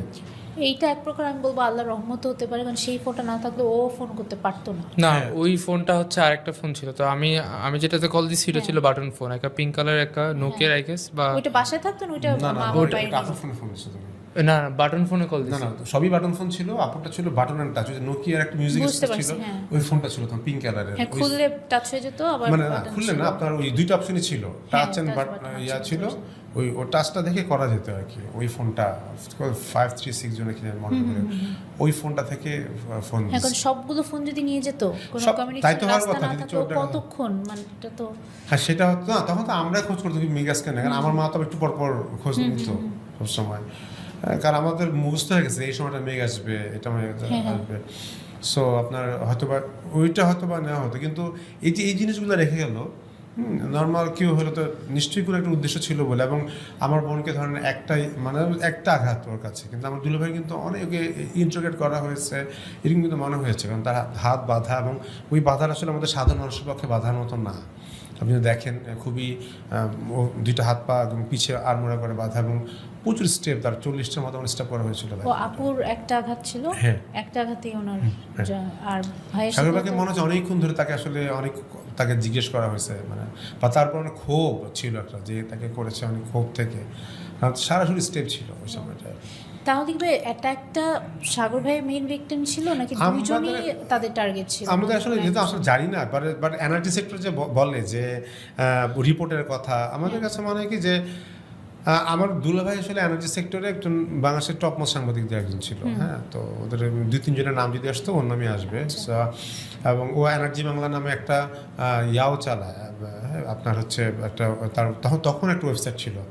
ওই সময়টা কিন্তু একটা অনলাইন নিউজ পোর্টাল খুব কমই ছিল বাংলাদেশে, ও একটা ছিল। সো এনার্জি সেক্টরে তার খুব ভালো যেহেতু যোগাযোগ, তার সোর্স অনেক স্ট্রং। এবং হিলে বাংলাদেশে হিল ট্র্যাক্স তার একটা বইও ছিল, কর্নেলকে আমি মনে রেখেছি, পার্বত্য চট্টগ্রাম নিয়ে। সো এবং ওইটাতেও কিন্তু যদি আপনি বলেন যে খুব ভালো সাংবাদিকদের একজন এই দুইজন। সো কোনো কিছু তো ঘটে ওই পাশ থেকে হওয়ার সুযোগটা আমি মনে করি, আমার মনে হয় যদি ওই ধরনের কিছু হয়। এবং এরপরে কিন্তু আমরা বিদ্যুৎ সেক্টরে যে তৎকালীন গভর্নমেন্টের সামিট গ্রুপের এতে কিন্তু অনেক লুটপাট আমরা দেখেছি। হ্যাঁ, প্রচুর পরিমাণে বিদ্যুৎ সেক্টরে লুটপাট হয়েছে, এই পরপরই কিন্তু সব কিছু হয়েছে। তো এটার একটা কারণ আমরা মনে করি, বাট আসলে যেহেতু পুরো জিনিসটা কোনো কিছুই আমাদের কাছে নাই, আমরা তো অনেক কিন্তু ভাই ছোট ছোট গুজব বা ছোট ছোট অনেক রিজন, অনেক কিছু বা অনেক হিন্টস আমাদের ছিল। যেমন ধরেন তারা হয়তো ওই দিন রাত্রে ডিনার করে, ওদের সাথে থাকে, নর্মালি গল্প গুজব করতে থাকে। এখন যেটা বুঝলাম যে সাগর ভাইয়াই যদি আর দুইটায় আসে, তো অবভিয়াসলি তারা তো 2টার আগে বাসায় ছিল না। তো গুজবগুলো কি মেজর গুজব, যেগুলো আমার মনে হয় আপনার মনে এখন দূর করে দেওয়া উচিত, যেগুলো মানুষ এখন না, তখন তো একটা প্রচুর গুজব ছড়ানো হয়েছে। তখন তো ফেসবুকে এত মানুষ না থাকার কারণে তারপর প্রচুর গুজব, এবং খুব অদ্ভুত ধরনের গুজব। আমি একটা জিনিস পড়লাম, একটা পোস্টে লেখা যে আপু মারা যাওয়ার সময় মেঘকে বলতেছে, মেঘ আমাকে তো ওরা ধরে ফেলছে, তুমি ভাগো, তো মেঘ ভেঙে গেল। হ্যাঁ, এই ধরনের খুবই রূপকথার গল্প টাইপের। তারপরে আপনার হচ্ছে যেটা বললাম যে অনেক বড় বড় পত্রিকাই এই আপনার এই যে পরকীয়া এই ধরনের ব্লেম দিয়ে, বন্ধু এগুলা দিয়ে, যেটা পরবর্তীতে মনে হচ্ছে এগুলো আসলে এক ধরনের, আমি বলবো যে ইচ্ছাকৃতভাবে করা হয়েছে। 2টা রিজন। একটা তো এগুলো করা হয় একটা হয়তো গোয়েন্দা সংস্থাকেই সহযোগিতা করার জন্য, তারা হয়তো এই ধরনের নিউজ জানা হচ্ছে জিনিসটা আপনি মানুষ কনফিউজ হয়ে যায়। সো আপনি অন্য জিনিসটা বিজি থাকবেন। সো প্রকৃত খুনি যারা, তাদেরকে আড়াল করার ব্যাপারটা থাকে, বা প্রকৃত খুনিকে আনার পর সেটাকে প্রুফ করার ব্যাপারটা, যে 50টা গল্প আপনি ছড়িয়ে দিয়েছেন। সো এইখানে আপনি আসলে যে যার মতো করে একটা ধারণা করতেছে। এবং আমাদের এখানে যেটা আমি বললাম যে একটা যদি আপনি মেয়েরই ঘটনা, যে পরকীয়া এই ধরনের আনতে পারলে কিন্তু জিনিসটা মানুষের কাছে খুবই গ্রহণযোগ্য হয়, বা পরিবার থেকে হয়েছে, অ্যাডিক্টেড ভাই, এই ধরনের গল্প। যেমন আমি জীবনে কখনো সিগারেট খাই না, আমাকে বলা হয়েছে আমি অ্যাডিক্টেড, আমি সবসময়। হ্যাঁ, আমার ছোটো ভাইকে আমাকে সব অ্যাডিক্টেড। তবে একটা নিউজে বলা হয়েছে যে এরকম যে আমি ভয়ানক পাওয়ারফুল, আমার ভাই করছে, আমি তাকে সেভ, আমার হাতে মন্ত্রীরা থাকে, মন্ত্রী আমার হাতের মুঠে, আমি তাদেরকে সেভ করেছি, আমি একটা সাধারণ জব করি। তো এই জিনিসগুলো বলা হয়েছে। এবং রিসেন্ট তারপর তো চুপ হয়ে গেল। রিসেন্ট কিছু গল্প অনেকে বলছে, তো এরকম একজন বলছে যে তার কাছে খুবই কনফিডেন্সিয়াল স্ট্রং সোর্স আছে, সে জানে এটা সাবমিট করেছে, বা এরকম অনেকের নাম অনেকে আসতেছে। তো আমি বললাম যে ভাই আপনি আমাকে, এগুলো আমরাও মনে করি আসলে সব কিছু আমরা মনে করি, আপনি আমাকে জিনিসগুলো শেয়ার করেন, কারণ আমি ওর ভাই এবং আমি মামলার বাদী। সো আমি আমার জন্য সুবিধা হবে। তো বলতে আপনি তো নিজে অনেক কিছু জানেন, আপনাকে দিব না আমি জিনিসটা। তো আমি যেটা বুঝলাম যে আসলে উনি আইদার সেম, যে জিনিসটাকে আসলে অন্যদিকে ডাইভার্ট করা একটা প্রোপাগান্ডার পার্ট হিসাবে সে আছে, অথবা আপনার যে অ্যাটেনশন সিকার, যে আপনি ইন্টারনেট লিখলে মানুষজন দেখে, শেয়ার করে। তারপরে বাইরে একটা অর্গানাইজেশন সাংবাদিকদের কাজ করে, ওরা আমাকে একটা রেগুলার যোগাযোগ করে, ওরা একটা টেক্সট করলো যে এটা কতটা ট্রু। তো আমি দেখলাম ওখানে যে কার্টুনিস্ট কিশোর ভাইয়ের কথা বলা হয়েছে। কিশোরের ঘটনা তো আসলে অনেক পরে, 20-21 সালের ঘটনা। নাফিস শারাফাতকে নিয়ে একটা বললো যে উনি সাগর রুনিকে নেওয়ার কারণে র্যাব তাকে সরকার অনেক অত্যাচার করেছে। সো যে যার মতো একটা ন্যারেটিভ দাঁড় করানো, এটা হতে পারে যে আসলে জিনিসটাকে ডাইভার্ট করা, একটা হতে পারে যে আপনার অ্যাটেনশন সিক করতে চায় তারা। কিন্তু কারো কাছে যদি প্রুফ থাকতো তাহলে তো আসলে আমাকে দিতে পারতো, বা তারা এটা তো সামনে আসতো। কারো কাছে কিন্তু প্রুফ নেই, যে যার মতো গল্প বলে যাচ্ছে। আমাদের প্রুফ দরকার আসলে, আমরা জানতে চাই এই হয়তো এই জিনিসগুলোই সত্যি, কিন্তু সেটার পিছে আসলে কি জানা আছে। কোনো কিছু বেস, হ্যাঁ, বেস কথা আসলে একটা আপনি ব্যাপার নিয়ে ইটস লাইক ট্রু, মানে ট্রু হইলেও মানে এটা তো অ্যাটলিস্ট ভেরিফাই করা উচিত। তো এটা যদি পোস্ট করে ধরেন যে যে বিষয়ে পোস্ট করলো, ধরেন ওই এটা যদি আমিও দেখতে পারি, যে করছে ও তো দেখতে পারবে পোস্টটা। হ্যাঁ, হ্যাঁ, তো ও একটা প্ল্যানও করতে পারে মানে ওইটা থেকে সরে যাওয়ার।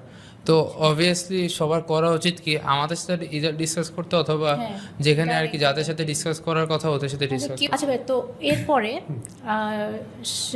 মেঘের দায়িত্ব অনেকে নিতে চায়, সরকার ওকে সাপোর্ট করতে চায়, অনেক সংস্থা ওকে সাপোর্ট করতে চায়। ওভারঅল কি অ্যাজ সাচ কেউ পাশে ছিল? ফর রিয়েল কেউ কোনো সাপোর্ট বা কিছু করেছে? যতদূর আমরা জানি কমপ্লিটলি আপনারাই ওর ফুল দায়িত্ব নিয়েছেন। সত্যিকার না, আমাদের তো কিছু ফ্যামিলি ফ্রেন্ড ছিল যারা আসলে অনেক সাপোর্ট করেছে আমাদেরকে, আমাদের ফ্যামিলি ফ্রেন্ড ছিল। বাট হ্যাঁ, শুরুর দিকে যেমন একটা খুব যে তৎকালীন যে প্রধানমন্ত্রী শেখ হাসিনা, উনি কিন্তু ওর দায়িত্ব বললো যে দায়িত্ব নিয়েছে, এবং এটা নিয়ে কিন্তু উনি এর আগেও নিমতলি ঘটনা আমরা দেখেছি। উনি যে তখন যে তিন বোন, ওদের দায়িত্ব নিয়ে কিন্তু অনেক বাহবা কুড়িয়েছিল, মানুষ অনেক তাকে বলেছিল ভালো। তো এটাও মেঘের ব্যাপারে উনি দায়িত্ব নেন, কিন্তু আসলে এবং তখন আমার মা উনি কিন্তু একটা ওই গণভবনে একটা কথা বলেছিল যে আপনি ওর দায়িত্ব নিতে হবে না, আপনি বিচার দেন, আমরা বিচার চাই, আমরা যারা খুন করেছে তাদেরকে আপনি ধরে দেন। তো কিন্তু এরপর কিন্তু কোনোদিনও আসলে উনি এইটা ব্যাপারে খোঁজ নেননি, এবং আসলে হয়তো বা ওটি উনি একটা স্ট্র্যাটেজি ছিল যে এই জিনিসটা বলে একটা মানুষের পাওয়া।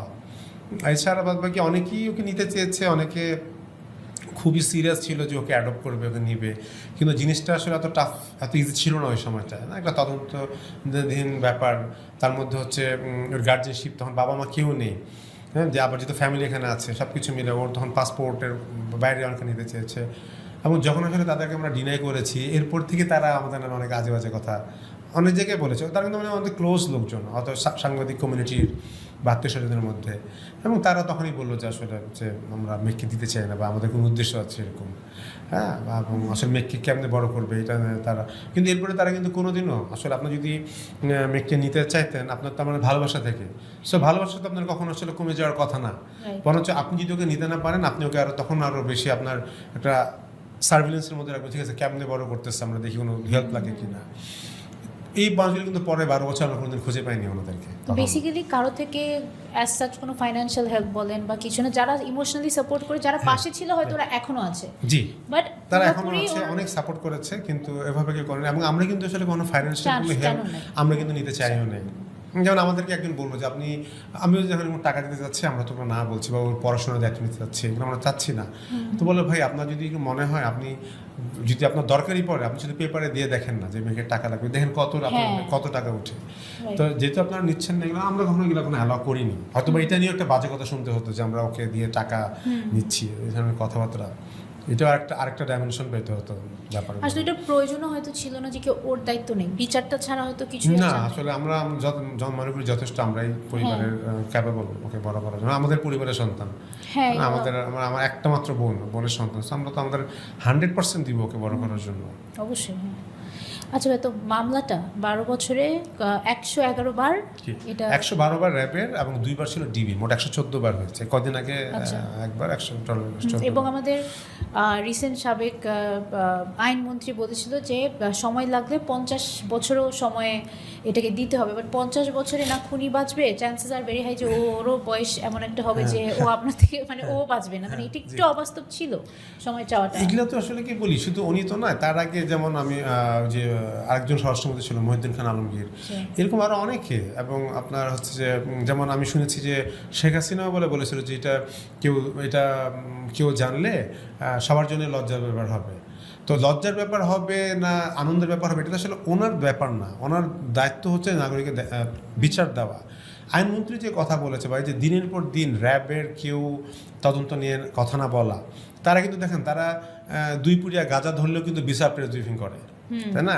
কিন্তু এই মামলার ব্যাপারে শুরুর দিকে কিন্তু তারা নিজেরাই, আমরা যেখানে চলে আসে র্যাবের লোকজন কথা বলবে, তখনকার যারা তাদের লিগ্যাল মিডিয়া ডিরেক্টর ছিল উনি, কিন্তু দেখেন এরপরে কিন্তু তারা এটা নেই, আমরা যোগাযোগ করে কথা বলতো না। বাদী হিসেবে তো আমার সেই অধিকারটা আছে তার থেকে শোনার, তারা বলতো না। তো এটা আসলে কি একটা যেটা মানে গায়ের জোর হয়ে গেছিলো, ঠিক আছে আমরা বিচার করবো না। এবং আইনমন্ত্রীর কথাটা কিন্তু তাই, যে বাংলাদেশে আসলে আইন শৃঙ্খলা বিচার ব্যবস্থা কিছুই তো এখনও নেই। ইনফ্যাক্ট তাদের যেভাবে ধ্বংস করে দিয়ে গেছে ওটা করতে এখন হয়তো অনেক কষ্ট আমাদেরকে, মানে যারা আছে তাদেরকে অনেক স্ট্রাগল করতে হচ্ছে। সো তারা একটা গায়ের জোর চলে আসছে, যা খুশি বলে দেবো একটা। এবং উনি ওইটা থেকে একটা আইনমন্ত্রী কিন্তু এটা কখনোই বলতে পারেন না যে দরকার হলে 50 বছর সময় দিতে হবে। এটা তো হইতে পারে একটা, তাহলে তো আপনার যে কোনো মৃত্যু হলো। এবং সাগরণীর মতো একটা কেস, যেটা আসলে আপনি যদি এখন বাংলাদেশের একটা প্রত্যন্ত অঞ্চলে গিয়েও এটা নিয়ে জানতে চান, মানুষ কিন্তু এটার ব্যাপারে তারা জানতে চায়, বিচার চায়, তারা আমাদেরকে জড়া ধরে মানে কান্নাকাটি করে। এমন এখনও 12 বছর পরেও আমরা দেখেছি।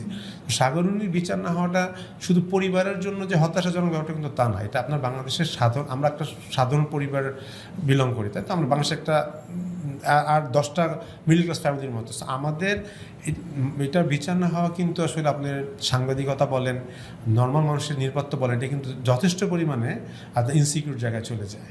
হ্যাঁ আসলে। আচ্ছা ভাইয়া, তো আরেকটা হচ্ছে যে ওর যে ট্রমাটা, কোনো তো যেরকম বললেন যে তখন আসলে অ্যাজ সাচ কোনো সাইকোলজিস্ট থেরাপিস্ট ছিল না, এখন আমাদের দেশে খুব একটা আছে তাও না, থেরাপিতে আমরা অতটা বিশ্বাসী না। তো ওর তো ট্রিগার হয়েছিল, আপনি যেটা বললেন যে যখন হোলি আর্টিজানের ঘটনাটা ঘটে, ওটা কি আপনি কি বুঝছিলেন যে এরকম একটা জিনিস দেখে যে ওর এভাবে করে ফিরে আসতে পারে, ট্রমাটা, ব্লাড অ্যান্ড এভরিথিং দেখে? জি, ওইটা আমাদের কাছে মনে হয়েছে, কারণ যেন ওর ঘটনার পরে এটা তো আসলে ওর মধ্যে বিশাল একটা মেন্টাল প্রেশার ওই সময়টা গিয়েছে। আমাদের ইভেন এমন না যে বাসার অন্যরা ওকে, সবাই ট্রমাটাইজ। তো এর মধ্যে হচ্ছে আমরা কিন্তু ওই সময়টা কোনো বাংলাদেশে তখন চাইল্ড সাইকিয়াট্রিস্ট পাইনি। আমরা যাদের সাহায্য নিয়েছি ওনারা অনেক বড় সাইকিয়াট্রিস্ট, সাইকোলজিস্ট যারা ছিলেন, কিন্তু ওনারা কিন্তু চাইল্ড স্পেশালিস্ট না। সো এই ধরনের কিছু তারা এখন হ্যান্ডেল করেনি। সো ওইভাবে একটা বাচ্চাকে করাটা এটা তখন খুব টাফ ছিল। তো আমরা চেষ্টা করেছি, আমরা যতটুকু জেনে বুঝে মানুষের সাথে কথা বলে বা হয়তো গুগল সার্চ করে কীভাবে হ্যান্ডেল করতে হয় ওইভাবে চেষ্টা করেছি। এবং এটা কিন্তু অনেকদিন পর্যন্ত ছিল। যখনই আপনার মৃত্যুবার্ষিকী সময়টা আসতো তখন কিন্তু আমার মা এবং ও একটু কেমন যেন হয়ে যেত আর কি, তারা হ্যাঁ একটু ডিপ্রেশনে চলে যেত এই ধরনের। এবং আমার কাছে শহরে হোলি আর্টিজানের যে প্রথম টিভি খুলে যখন রক্ত দেখলাম, আমরা একটা বাসায় ছিলাম, ও পুরো রাস্তা চিৎকার করছিল, মানুষজনকে বলতেছিল আপনি দেখছেন কেমনি রক্ত গুলি করছে, চিৎকার করে। এটা কিন্তু খুব একটা নর্মাল আচরণ ছিল না ওর ইয়াতে হিসাবে। তো আমার ধরেন রক্ত দেখে ওর মধ্যে জিনিসটা ট্রিগার করে। এবং তো আল্লাহর মতো এখন এগুলো কিছু নেই, এখন তো এগুলো এগুলো প্রবলেমও হয় না। বাট অনেক 4-5 বছর পর্যন্ত এটা আমাদেরকে একটু ঝামেলার মধ্যে ছিল। আচ্ছা, আমার মনে হয় যারা আমরা ওকে ছোটোবেলায় দেখতাম আর ওর কথা ভাবতাম, আমার মনে হয় on behalf of the entire nation, মানে আমি নিজে একটা মা হয়ে আমি মানে আই এম রিয়েলি সরি, মানে এন্টায়ার নেশনের পক্ষ থেকে তোমাকে সরি যে তোমার মা বাবা ছাড়া বড় হতে হয়েছে। এবং ওই দিন সকালে তোমাকে যেটা ফেস করতে হয়, দেখতে হয়, ভয়টা, ওই ফিয়ারটা, মানে তোমার এন্টায়ার চাইল্ডহুড, যে মানে ইভেন স্পেশালি ওই বয়সটা, বিচার তো হয় নাই, বিচার আমাদের হাতে না বাবা। বাট আমি মানে genuine on behalf of everyone, মানে এন্টায়ার নেশন যারা এই কেসটা দেখে, সবার পক্ষ থেকে সরি। বিকজ আসলে এটা তুমি ডিজার্ভ করো না, এটা আর কেউ ডিজার্ভ করে না। আমি শিওর তুমি নিজেও চাও না যে এটা আর কারো গোত্র করতে হবে। তোমার যেটা গোত্র করতে হয়েছে এটার জন্য সত্যিই দুঃখিত, আর মন থেকে মানে আমি শিওর যে আমরা সবাই হয়তো চান্স পেলে সরি বলবে তোমাকে। আর মাশাআল্লাহ তুমি অনেক ওয়েল গ্রুমড। আমি আবারও বলছি, আমি সত্যি খুব ইমপ্রেস, তুমি এত ওয়েল গ্রুমড, এত সোর্টেড একটা বাচ্চা, মাশাআল্লাহ, আল্লাহর রহমত তোমার উপরে আছে। আর দোয়া করি তুমি যেন আরও বড় হও। আর যেভাবে তুমি ট্রমা ডিল করলা, অনেক বাচ্চা কিন্তু মা বাবার বকাও এত সুন্দর ডিল করতে পারে না, তুমি এত বড় একটা জিনিস ডিল করছো। তুমি ইউ আর স্পেশাল, তোমার মেন্টাল স্ট্রেংথ বলো, তোমার ইমোশনাল এবিলিটি, মাশাআল্লাহ, and you are very lucky যে তোমার এত ভালো একটা মামা নানি তোমার সাথে ছিল। তো এটাই আর কি বাবা, মাশাআল্লাহ, very good. Thank you so much. আর তোমার স্কুল লাইফটা তো মোটামুটি? হ্যাঁ, স্কুল লাইফ তো অলওয়েজ ভালোই ছিল। তো ফুটবল খেলছি, তারপর তার সাথে তো ক্রিকেটটা প্রফেশনালি খেলতাম। তো মানে স্কুলের টিমে একবার খেলছিলাম, ওই একবারেই হচ্ছে অনেক ভালো বোলিং করছিলাম। স্কুলে অনেক ইয়াং ছিলাম, অ্যান্ড বাকিরা ছিল হচ্ছে A-levels, ক্লাস 9 এরকম, আমি ছিলাম হচ্ছে ক্লাস 6-এ। তো আমার খেলা থেকে টিচাররা সবাই অবাক হয়েছে। একটা টুর্নামেন্টে খেলছিলাম, ফুটবল খেলছিলাম আমাদের, যেহেতু আমি বিআইটির, আমি O-levels বিআইটি থেকে দিয়েছি। তো বিআইটিতে হচ্ছে বিআইটিতে আমি বিএফটি খেলছি। দেন ওদের অনেক ওদের এমিউন্স হয়, ওখানে আমি গেছিলাম। তো স্কুল লাইফ বলতে গেলে আলহামদুলিল্লাহ অনেক এনজয়েবল হয়েছে। অনেক ক্লোজ টিচার পাইছি, অনেক ভালো ফ্রেন্ডস পাইছি যাদের সাথে লাইক মানে অলওয়েজ ভালো থাকা যায়। তো নেক্সট তো তাহলে ও বাইরে পড়াশোনা করতে অ্যাপ্লাই করবে বা বাইরে যাবে? ও তো জার্মানি আসলে এখন আর থাকতে চায় না, যেতে চলে যেতে চায়। জার্মানি একটা প্রবল টার্গেট, হয়তো আর অন্য কোথাও যেতে, যেখানে আর সুবিধা হয় আচ্ছা আচ্ছা। চলে যাবে হয়তো। আমাদের এ লেভেল শেষ করুক আগে, তারপর। Mainly I love to travel, so Europe is the best option for me. তো ইউরোপ অনেক চিপ, তো মানে বাইরে মানে ঘোরাফেরার জন্য। তো এই কারণে হচ্ছে আমি লাইক ইউরোপিয়ান সেনজেন কান্ট্রিসের কোথাও যেতে চাই। তো ওইটা আর কি হেল্প করবে, তো I can go anywhere in Europe. And যদি আমরা 2024-এ ফিরে আসি, তাহলে এই যে গণ অভ্যুত্থানটা, তো প্রোটেস্টে তো আপনারা মনে হয় অ্যাক্টিভলি পার্টিসিপেট, জি। মানে অল থ্রু দ্য প্রোটেস্ট একসাথেই পার্টিসিপেট করেছেন? Yeah. আচ্ছা আচ্ছা। একসাথে মানে জিনিসটা কি একসাথে, মানে আমি যেদিন আবু সাইদের ঘটনাটা ঘটে, এরপর তো আসলে আমরা যাবো তো ওর আবু ফ্রেন্ড সাইদের ঘটনার দিন মাঠে ছিলেন না? না, না। আমরা বাসায় ছিলাম। বাসায় বাসায় ছিলেন, ছিলাম আচ্ছা, হ্যাঁ। তখন তো আসলে ওইভাবে করতেছিলাম কি করবো। তো দুজনে যেহেতু ওরও পড়া সব অফ, টিচার অফ, অত স্কুল নেই, সো টিচার আমিও বাসায়, সব আমরা এগুলো নিয়ে গল্প কথা বলতাম। তো দেখলাম, দেখার পর তো আসলে এটা খুবই হলো যে এটা মানে এটা কীভাবে সম্ভব। তো তারপরে তো চিন্তা করলাম না, এখন আসলে যেতেই হবে। এবং তারপরের দিনে আমরা ফায়াজ। ফায়াজ না, তারপরের দিন হচ্ছে আমরা মানে একটা কোথাও যাওয়ার প্ল্যাটফর্ম করছিলাম, কারণ এটা সব স্টুডেন্টদের সাথে আমরা কেউ কানেক্টেড না। আবু সাইদের ঘটনার পরে ভাইয়া ডিসাইড করছেন যে এখন যাইতে হবে? হ্যাঁ, তো আবু কিন্তু সাইদ ভয় লাগে না যে আপনি যে ওকে নিয়ে যাচ্ছেন, যেখানে অলরেডি শুটিং না, স্টার? বরঞ্চ ওর জন্য ওকে আমাকে বেশি ভয় যেতে লাগে নাই? না। যে যদি- আমি বলি সেদিন ঘটনার পরে ওরা স্কুলে ওরা ঠিক করলো যে ওরা যাবে, এবং আমি দেখলাম যে ও রাতেবেলা ও যে ওর খেলার প্যাড, হ্যাঁ। তারপর হচ্ছে আমাদের স্টিলের প্লেট, এগুলো বের করতে। এগুলো কী করবা? এগুলো হচ্ছে আমার সেফগার্ড।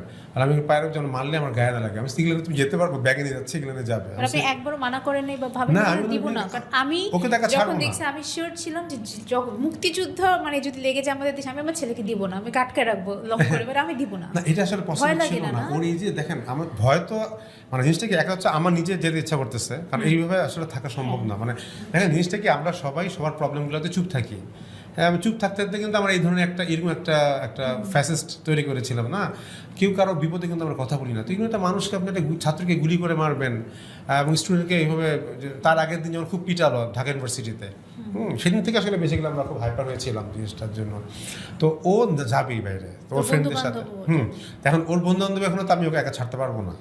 আর আমাদের এলাকার যে তখন কাউন্সিলর ছিল, উনি খুব পাওয়ারফুল, এবং তার মনে সব কেটে তার লোকজন দিয়ে রাখা, এবং তারা আমাদের চেনে, এলাকার সবাই জানে, আমাদের চেনে সব কিছু।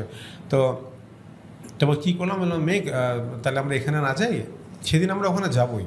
ওই জায়গাটা ফারহান ফায়াজ যে ও মারা যায় ঠিক 27 লাইক হচ্ছে সংসদ আসে গেটের দিকেই আমরা ওখানে যাওয়ার কথা, ওর ওখানে যাওয়ার কথা। ওর একটা ফ্রেন্ড ওখানে আসতে না পেরে ও তারা খেয়ে চলে গেছে, ওখানে আমাদের যাওয়ার কথা ছিল।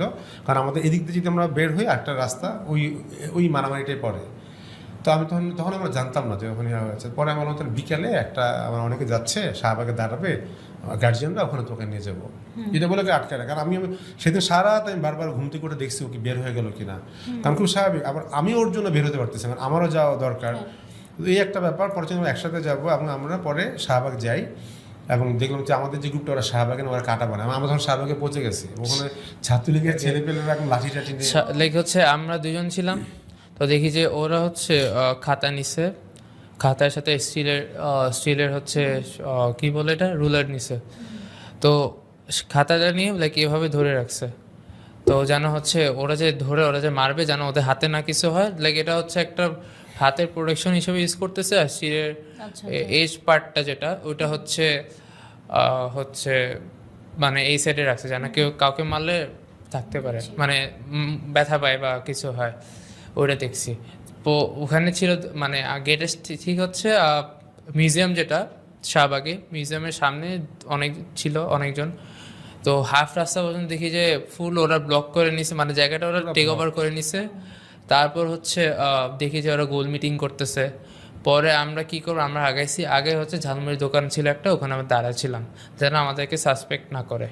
পরে যাওয়ার সময় একজন আমাদের তাকাচ্ছিল, আমিও তাকাইছি, কথা বলতে আসতেছিল আমাদের সাথে, মানে আমরা ঘুরে রিক্সা করে চলে আসছি। পরে আমরা আর আমাদের ইগনোর করে টি-শার্ট চলে ছিল গেছি। কি, ওই যে আমাদের একটা সাগরনী মার্ডার একটা টি-শার্ট আছে, জাস্টিস নিয়ে, আমরা ওইটা পরেছিলাম। ভাগ্য ভালো যে কি হয়েছে, আমি ওদের হাতে শুধু আসলে মেঘ তো একটা পার্ট দেখছে, মানে বড় বড় হচ্ছে আপনার বাস ছিল, বাস শুধু না, আপনার লোহার রড এবং খুব বড়। আমি চিন্তা করি যেগুলো কাউকে মানলে ওই মাস্টার সাথে বাঁচার কথা না। এবং শুধু স্টুডেন্ট না, অনেক লুঙ্গি পড়া লোকজন সব দাঁড়ানো ওই জায়গাটায়। আমরা আসলে আমি বলবো যে গাধার মতো ওই জায়গায় আমরা দাঁড়াইছিলাম কিছুক্ষণ।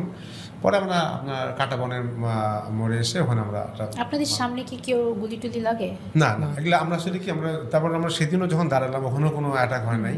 এবং আমাদের ওখানে বলা হচ্ছিল যে এখানে যদি অ্যাটাক হয় আপনারা সেন্ট্রাল রোড দিয়ে চলে যাবেন। পরে আমরা সেন্ট্রাল রোড দিয়ে গিয়েছি, বাট আমরা মারামারি পাইনি। এবং আমরা যে পান্থপথ একদিন গেলাম, ওখানে মারামারি, আমরা চলে আসার পর ওখানে মারামারি হয়েছে ওই জায়গাটায়। সেটা কয় তারিখ আপনারা এটা 4 তারিখের ঘটনা। হ্যাঁ 4 তারিখ, 11th hour একদম। হ্যাঁ সেদিন তো অনেক ঝামেলা। 3 তারিখ আমরা গেলাম, তো লং মার্চে ছিলেন? হ্যাঁ লং মার্চে যাওয়া 5 তারিখ যেটা হলো, 5 তারিখ আমরা সকাল থেকে আমরা তো জানি যে আসলে 2টার সময় যেতে বলছে, এটা তো সম্ভব না বের হওয়া, কারণ আমাদের এই এলাকাটায় তো অলরেডি সকাল থেকে মিছিল হচ্ছে ছাত্রলীগের। এবং ওরা কিন্তু এমনও হয়েছে যে আপনার ফুড পান্ডার যে ফুড ডেলিভারি ওদেরকেও মারছে পিছিয়ে ব্যাগ রেখে, এরকম হয়েছে। তো এবং ওর এলাকার মধ্যে আমরা আগে বছর একটা লিস্ট হচ্ছে কারা কারা যাচ্ছে, ডিফারেন্টলি আমাদের সবাই চিন। এবং টিভিতে আমাদের অনেক ইন্টারভিউ তখন গেল। হ্যাঁ আমাদের যেমন নিচে সিএনজি যখন ওরা বলতেছিল যে আপনাদের টিভিতে দেখছি আপনারা যাচ্ছেন, খুব খুশি হতো। কিন্তু এটা তো আর ওরা খুশি হবে না যারা। তো আমরা তখন হঠাৎ একটা ফোন আসলো, বলে যে আপনারা কোথায়, এমন এখানে। তো বলতেছে যে একটু ওয়েট করেন, কারণ সেনাপ্রধান ভাষণ দিবে। তখনই বুঝছি যে আসলে 5 তারিখ। 5 তারিখ, তখন 11টা 11:30 বাজে। তখনই বুঝছি যে আসলে মোটামুটি ডান। তখন আমরা ওয়েট করলাম যে আসলে ডিস্টেন্ট বাই আমরা তখন থেকে ছিলাম যে কী করতে হয়, যদি যাইতে হয় যাবো বা যেটা করতে হয়। তো পরে তো আসলে আমরা আনন্দ মিছিলেই গেলাম, আর যেতে হয়নি কোনো আন্দোলনে। বাট তার আগে প্রতিদিনই আমরা সকালবেলা আমরা একদিন সকালে মানে যখন যেখানে আমরা শুনেছি ওখানেই আমরা গেছি। আচ্ছা, আর 32 নম্বর আগুনটা কখন দিল? 32 নম্বরে আগুন তো দিল সেদিনই। আমরা যখন আসছি আমরা শাহবাগ ফার্স্ট তো গণভবন না, আসলে ইন্ডিভিজুয়ালি এক একটা জায়গায় সমস্ত ইন্ডিভিজুয়ালি এক একটা গ্রুপ এক একটা জায়গায়। আমি আসলে মানুষজন হ্যাঁ বলো ইন্ডিভিজুয়ালি অ্যাটাক করেছে এক একটা, হয়তো এই গ্রুপ। কারণ আমরা যখন প্রথম বের হই আমরা শুনতে আমাদের ওখানে সেনা ছিল, মানে প্রচুর সেনাবাহিনীর লোকজন। আর আমাদের অফিস ওখানে যে সংসদ ভবন, পিএম বাসা, এগুলোর দায়িত্বে কিন্তু ওখানে ওই যারা আর্মি তারাই ছিল পুরো মানিক মিয়া অ্যাভিনিউটা দিয়ে। আমরা কিন্তু শুনছিলাম অনেক মানুষের আওয়াজ, মানে বুঝছে যে হাজার হাজার মানুষ ওয়েট করছে ওই আপনার বিজয় সরণির রাস্তাতে। তারপরে আমরা পান্থপথ বের হই এবং যখন আমরা ব্যাক করি গণভবনের দিকে যাব, তখন থেকে আমাদের সব আগুন লাগানো। তো আমরা যখন চলে আসি বিকেলের দিকে আমাদের ফোন আসলো যে আমাদের যে একজন যিনি পর উপদেষ্টা হয়েছেন তাদের মায়ের বাসায় 32 নম্বরের বাসা, আচ্ছা তাদের বাসা হচ্ছে আন্ডার অ্যাটাক। এবং ওখানে হয়তো ওই যে লুটপাট করার জন্য লোক আসতেছে, আগুন তা ওই দিক পর্যন্ত আসতেছে। তারপরে আমরা ওখানে গেলাম এবং আমাদের বাসাটা পাহাড়ে ছিলাম অনেকে মিলে, যারা রিলেটিভস সবাই মিলে পাহাড়ে ছিলাম। এবং লাস্টে রাতের দিকে হচ্ছে আমরা ওই রাস্তাটা নিজেরাই বাস টাস ফেলে বন্ধ করে দিই, কারণ প্রচুর পরিমাণে। এবং আমরা অনেক কিছু আটকাই ওখানে, যেগুলো বাসার সামনে পরে স্থির করে রাখা হয়েছিল। পরে কি হয়েছে আমরা জানি না, পরদিন তো নেগড়ে কাজ করতে গেল। হ্যাঁ, তো 32 নম্বরটাতে যে ক্লিন করতে কাজ করতে গেলে এটা ইনিশিয়েটিভটা কিভাবে হয়? ইটস লাইক 5th তো আমরা হচ্ছে ইন্ডিপেন্ডেন্স পাইছি, 6th হচ্ছে দেখতেছি যে মানে আমি তো জানতাম না যে এইসব হবে, গ্রাফিটি হবে, ক্লিনিং হবে, ট্রাফিককে কাজ করা হবে। তো আমি দেখছি যে অনেকজন যেতেছে। তো আমি ভাবছি যে যেহেতু আমি সারা রাত বাইরে ছিলাম, সারা রাত না লাইক 12টা পর্যন্ত বাইরে ছিলাম, তো আসছি পরে তো লাইক খুব মানে ওই দিন তো খুশি লাগতেছিল একটু অন্যরকম। তো তো ঘুমাইছি তারপর আর কি সকালে উঠছি, উঠার পর আর কি যে সময় ফেসবুক অন করছি তখন দেখি যে কাজ চলতেছে। তো ওই দিনও আর কি সব হচ্ছে ফেস্টিভ্যালের মতো চলতেছিল, লোকজন বাইরে হয়েছে, তারপর অনিয়ম করতেছে, আর ওখানে তো পুলিশ কেউ ছিল না। তো তখন দেখি তখন যে সময় দেখছি ফেসবুকে মানে লোকজন কাজ করতেছে, তখন আমি হচ্ছে ভাবছি যে আমিও জয়েন করব। পরে মামাকে বললাম করব। পরে আমি তো আমার বাসায় ঝাড়ু টাড়ু রেডি করতেছিলাম, পরে জানতে পারলাম যে ওখানে গেলেই পাবো। তো আর কি আমি পরে আমার বাসার সামনে 27 সোবানবাগে আর কি ওখানে আর কি গেছি, গিয়ে আর কি ওদের সাথে আর কাজ করছি। তো লাইক ওরা বলছে গ্লাভস কিনে না, পরে একটা সামনে ফার্মাসি আছে ওখান থেকে আর কি গ্লাভস কিনছি। তোমার মন থেকে আসছে যে আমি এখন 32 নম্বরটা আমার ক্লিন করা উচিত? তোমার মনে আক্ষেপ কাজ করে নাই যে আমি এই সরকারি রেজিমে বিচার পাই নাই, যাবো না? না, আমি এটা বলতেছি ইটস লাইক আমি ওখান থেকে কাজ করছি, দেন ওই গ্রুপের সাথে কাজ করে ওই গ্রুপ হচ্ছে বলছে আমরা নেক্সট ডেতে 32-এ যাব, যেখানে বঙ্গবন্ধুর বাসা। তো ওই জায়গাটা অনেক সুন্দর একটা জায়গা অনেস্টলি। তো ওই জায়গাটায় আমি আগের বার মানে যে সময় গেছিলাম তখন দেখছি যে পুড়তেছে এরকম। তো তো ওই দিন আমি পরের নেক্সট ডেতে আমাকে যে সময় হোয়াটসঅ্যাপ গ্রুপ অ্যাড করে দিছে, মানে যেদিন কাজ করছি সেদিন রাতে হোয়াটসঅ্যাপ গ্রুপ অ্যাড করে দিচ্ছে, ওরা বলছে 10টার সময় কাজ করতে। তো আমি 10টা 10:30 দিকে গেছি, নিজে অনেকজন কাজ করতেছে। তো আমি আমার ফ্রেন্ডসদেরও পাইছি যাদেরকে অনেকদিন ধরে চিনি, ওরা ওখানে হচ্ছে কাজ করতেছে। দেন ওই গ্রুপের সাথেও কাজ করছে, সব মিলামিশে কাজ করছি।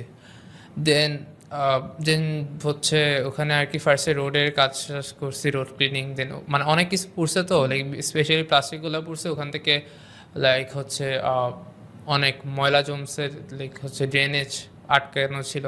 তো আমি মেনলি রোডের কাজ করছি। দেন নেক্সট ডেতে আমরা মেবি নেক্সট ডেতেই ফার্স্টে হচ্ছে রোড ক্লিন করছি। দেন হচ্ছে আমরা কিছুক্ষণ পর আমরা হচ্ছে 32-এ বাসা ক্লিন করছি। যে সময় 32-এ ক্লিন করছি আমি লাইক এটা মেনলি একটা হিস্ট্রিক্যাল প্লেস যেখানে অনেক কিছু হয়েছে।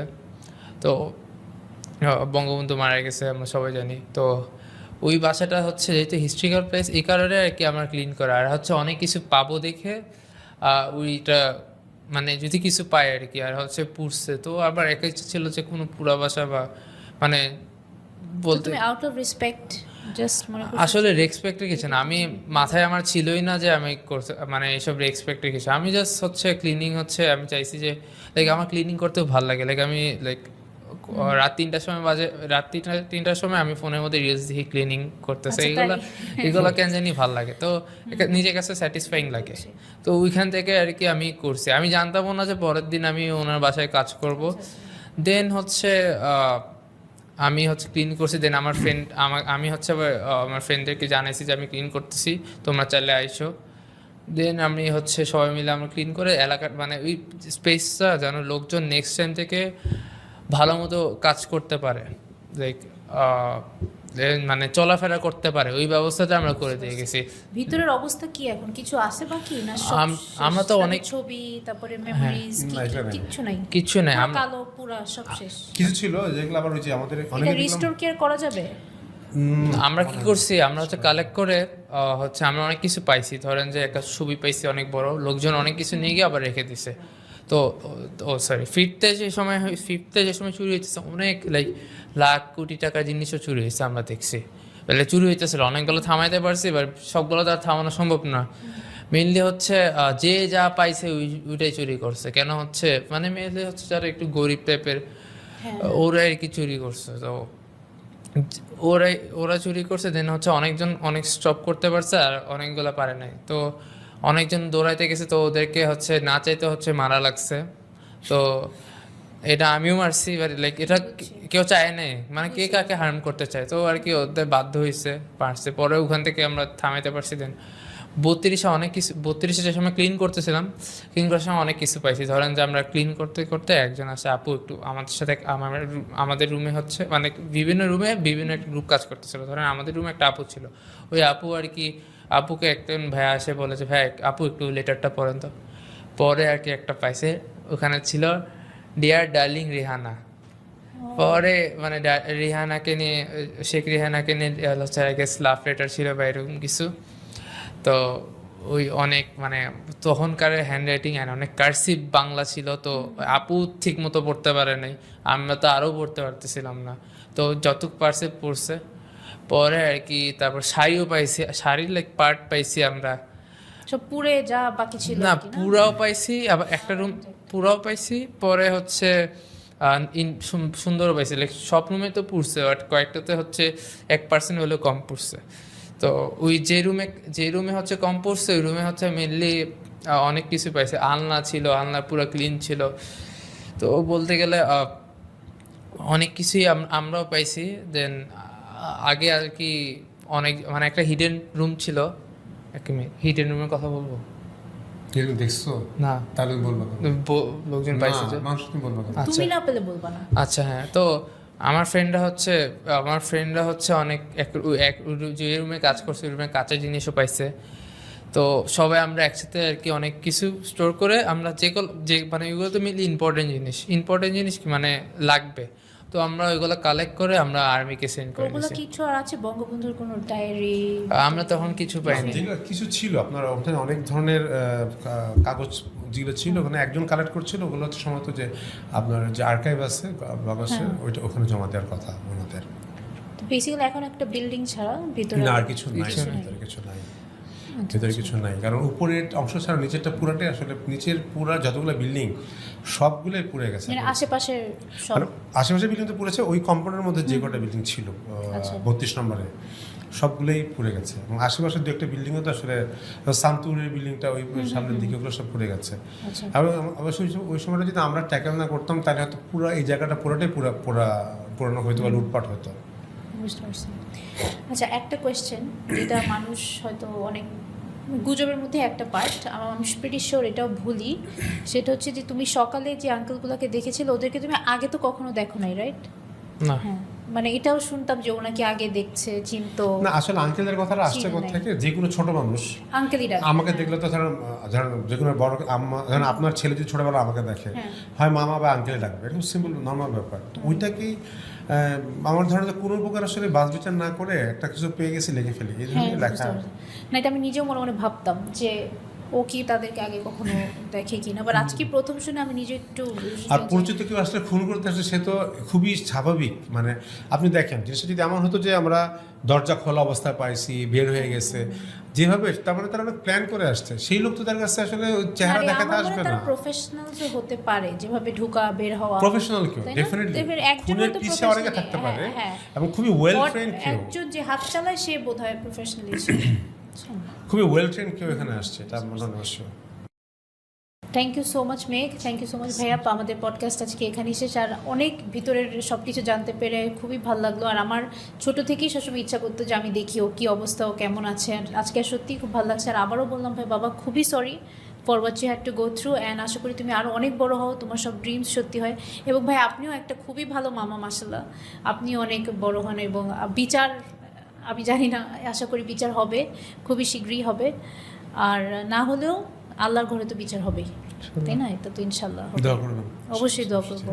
Thank you. আর তুমি যদি বাবা অডিয়েন্সদেরকে কিছু বলতে চাও, যারা তোমাকে ছোটবেলা থেকে দেখে তোমার জন্য দোয়া করে, তুমি তাদের উদ্দেশ্যে কিছু বলতে চাও? আমি বলতে চাই কিপ প্রেইং, ইনশাল্লাহ জাস্টিস হবে। যেটা বললো যে এখানে না হলে আল্লাহ তো আছেই, আল্লাহর কাছেও হবে। অ্যান্ড এটাই আর কি, সবাই দোয়া করবেন আমাদের জন্য। আর আরেকটা জিনিস হচ্ছে ভাইয়া, আদালতে বিচার, সেটা তো আর আল্লাহর ঘরে বিচার তো হবে। আর আমাদের সবারই বিশ্বাস যে হয়তো বিচার হচ্ছে অলরেডি, আল্লাহ একটা বিচার রেডিও করে ফেলেছে, এটা হয়তো সময় আমাদেরকে বলবে। সো এখানে মাশাআল্লাহ। আর সবচেয়ে বড় হচ্ছে মানে beauty of the whole situation is যে মেঘ এবং আপনি সুন্দর মতন এখন বড় হয়ে লাইফে যে হ্যাঁ, মেঘ আসলে সুন্দর বড় হয়েছে, এবং হ্যাঁ। আলহামদুলিল্লাহ ও, আমরা যে ভয় পেতাম যে ওর কি হবে, ঠিক মতো আসলে মেন্টালি সব ঠিকঠাক থাকবে কিনা, হ্যাঁ। আলহামদুলিল্লাহ এইগুলো যে বরঞ্চ অনেক বেশি, আমি বলবো অনেক পজিটিভ একটা বাচ্চা সে বড় হয়েছে, এটা মানে ও আলহামদুলিল্লাহ। আর 10টা নর্মাল মা বাবা ভাই বোনের সাথে বড় হওয়া বাচ্চার থেকেও অনেক কিছু দিক থেকেও পজিটিভ, যেভাবে ও এখন সেদিনের কথা বলা, যেভাবে ও জিনিসটা অ্যাকসেপ্ট করে নিয়েছে, এটা কিন্তু এই বয়সে কিন্তু মানে ইটস নট দ্যাট ইজি। মানে ও আসলেও আল্লাহর উপর ওর ব্লেসিং, এবং এই জন্যই বললাম যে আল্লাহর ঘরে এটার বিচার হয়তো হয়েও গেছে, আমরা জানি না, হয়তো আমরা একদিন জানবো। সো মাশাআল্লাহ, so proud of you. I M